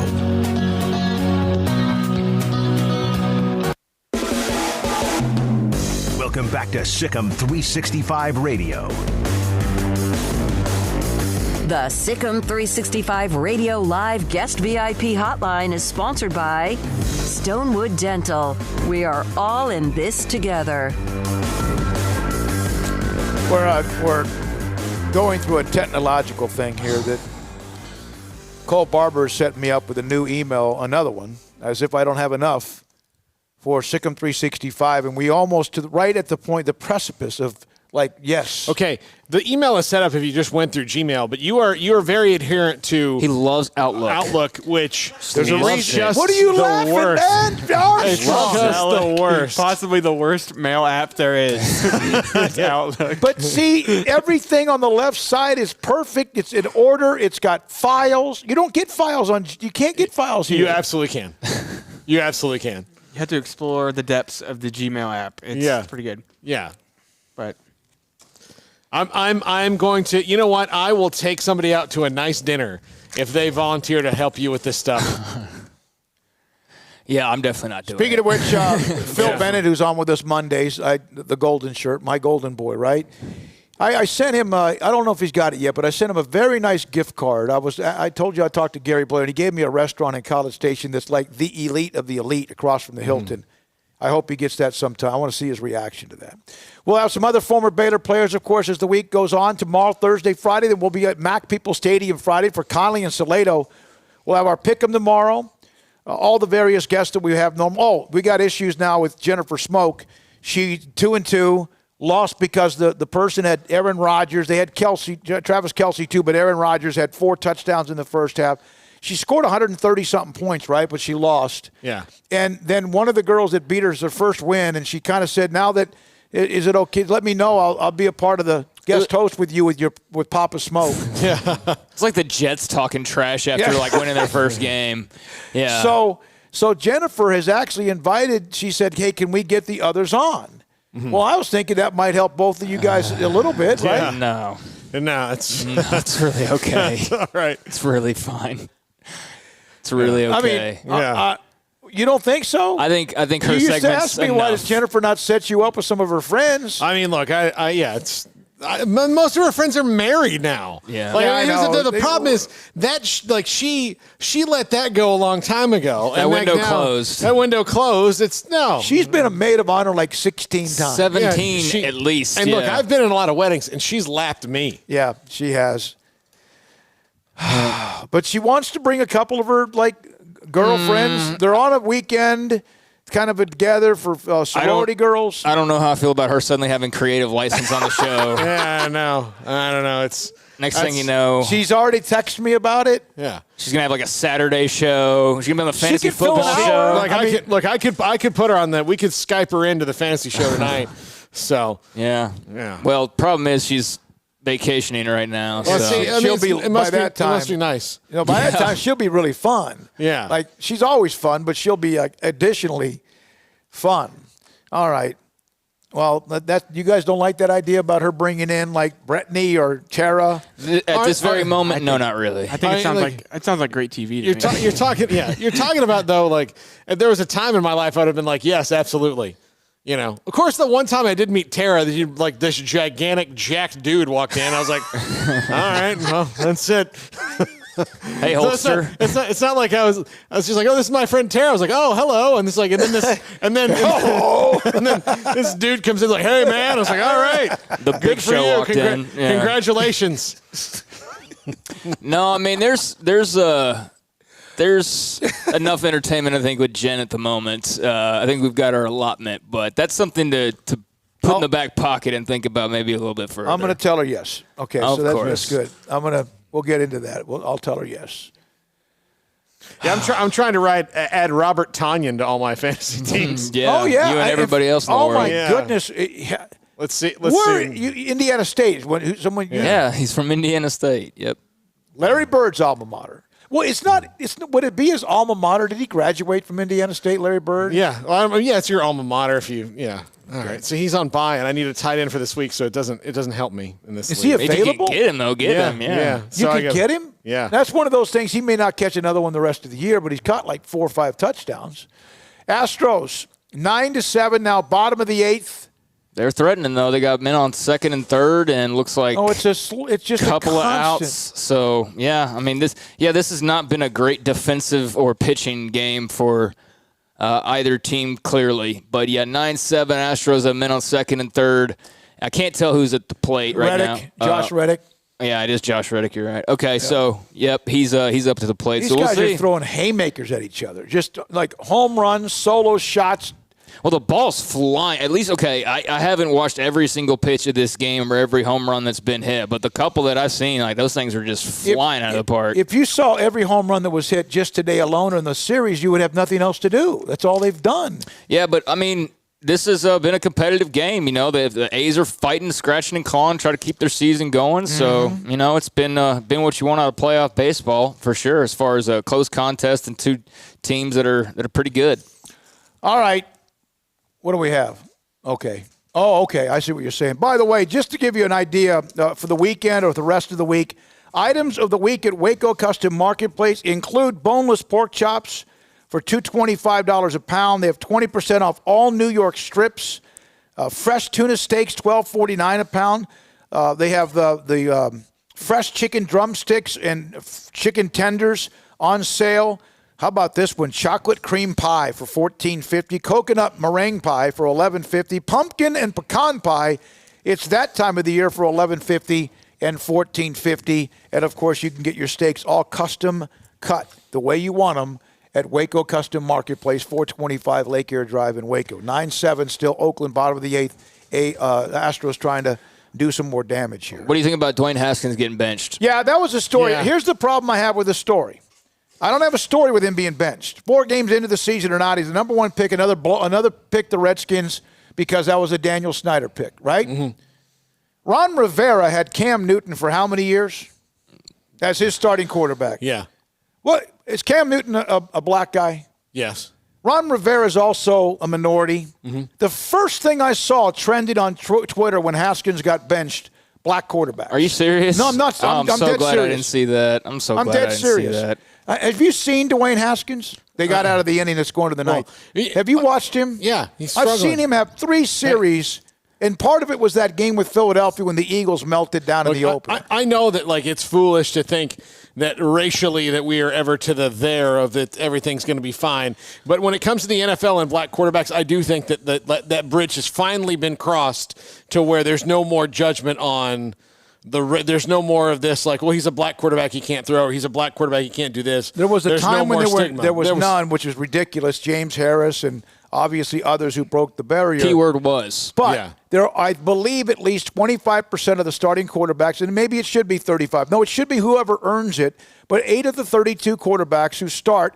including some of the best, Dak Prescott, Russell Wilson, Patrick Mahomes. Lamar Jackson, Deshaun Watson. Some have won MVPs, including Cam Newton. So, but that was the first thing. Well, how come Daniel Jones has worse stats through 4 weeks and he's not benched, but Dwayne Haskins is benched? Different for every team. Ron Rivera is not going to play another guy. Okay. Who are we talking about even saying this, though? That's the thing. We're getting way too worked up. Oh, no, there were some media analysts that were on there saying, I don't understand this, and I won't. There's only one reason why. Well, I understand it because I watched Dwayne Haskins play, and he sucks. He's not very good. He's not ready. And that doesn't mean I like they're not going to win guy. a bunch of games with him. Now, I don't think they're going to go win a bunch with Kyle Allen either. But, at least see if he can be better, because if he can be better, guess what? Your team's better, which is ultimately the goal, not satisfying a bunch of people who have obviously agendas when it comes to everything and every decision that is made in every arena. That's silly. There's whatever. That's but whatever. but that's it. The first thing you saw, and I just happened to glance over there, and then of course in the thread, I saw Grant Paulson. I saw others. If you want to say he didn't get a lot of support, that's fine, but don't twist it into being anything other than making a change just to see if somebody else can do something. And who knows? Maybe they're trying to keep him from being fried, and maybe it's too late. He's only 30 out of 32 for the lowest percentage of accurate passes this season, so he's clearly killing it and deserves more time. Only people worse, Mitchell Trubisky, who's also been benched. Pretty sure he's a white dude. And Carson Wentz, 32nd in the league, throwing 42.8% completion percentage. Dwayne Haskins has 50.4, but that's 30th out of the 32. Yeah, I agree. I don't know. I almost wish you wouldn't have brought that up, because that's just that's a bummer that everything's got to be that way. But oh well, world we live in.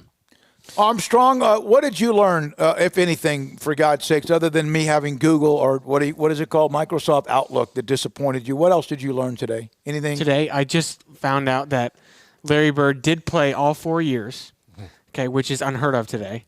And he also was on the baseball team. I didn't know that. Played in a game and got 2 RBIs. At Indiana State? At Indiana State. I did not know that. I thought he was just there for. That's what I learned. Was he a 5th-year senior? Was he one of those? No, he probably played all 4 years. He originally was going to go to Indiana, wasn't it? And he and Bob Knight, that would have been a bad match. That would have been bad. Larry Bird is he's a very serious man, and so is Bob Knight. And I would think that would just. It's either going to work out perfectly you want Bird to be able to pretty much play his own game, and that led Indiana to a national championship game. And the only reason they lost. I watched that team from start to finish. I started watching them on Saturdays. Said, these guys are good. And then, of course, Magic Johnson and that great team out of Michigan State beat them in the championship game. All right. Thanks to our guest today. Thanks to Shane Anderson from Codley and Don Hyde of La Vega. Thanks to Football Bob. I just got a response. We need to have him every week, and we hope that's going to be the case. Also today, thanks to Dave Aranda. Thanks to John Machota. Thanks to Olin Buchanan, to Kelly Hines, and... there's somebody else. Jordan Lake, former Baylor safety, 3-time All-Big 12 player, Jordan Lake. For Armstrong Sims, also for Drake Toll, who was here. Thanks to Paul Catalina, Craig Smoke. Thanks to all of our amazing sponsors, but especially thanks to you. Thank you for listening whenever you do, however long it might be, and watching too. I'm David Smoke. This is Sikkim 365 Radio.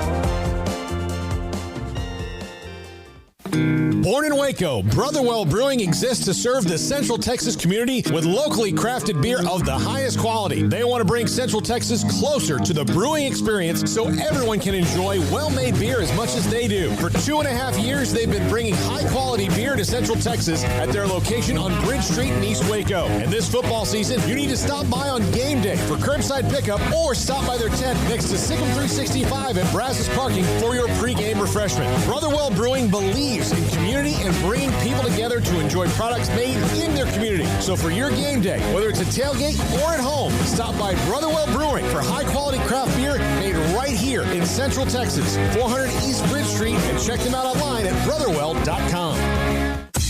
Southwest Sports Medicine and Orthopedics, the team physicians for Baylor Athletics, specializing in diagnosis and treatment of any and all sport-related injuries, celebrating over a decade of service to Central Texas.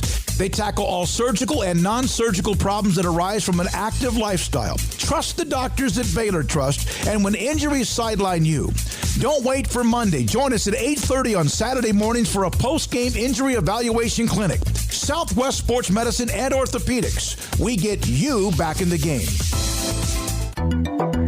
It takes time to reach goals. It's a truth that applies to more than sports. It goes for your financial goals as well. You work hard for your money, and you deserve an investment strategy that lines up with your game plan. And Tom Albers, your Edward Jones financial advisor, can help. If your financial investments aren't putting forth the effort you desire, stop by today for a financial review. Tom Albers, 4301 Lakeshore Drive, 254-776-7605. Edward Jones, member SIPC.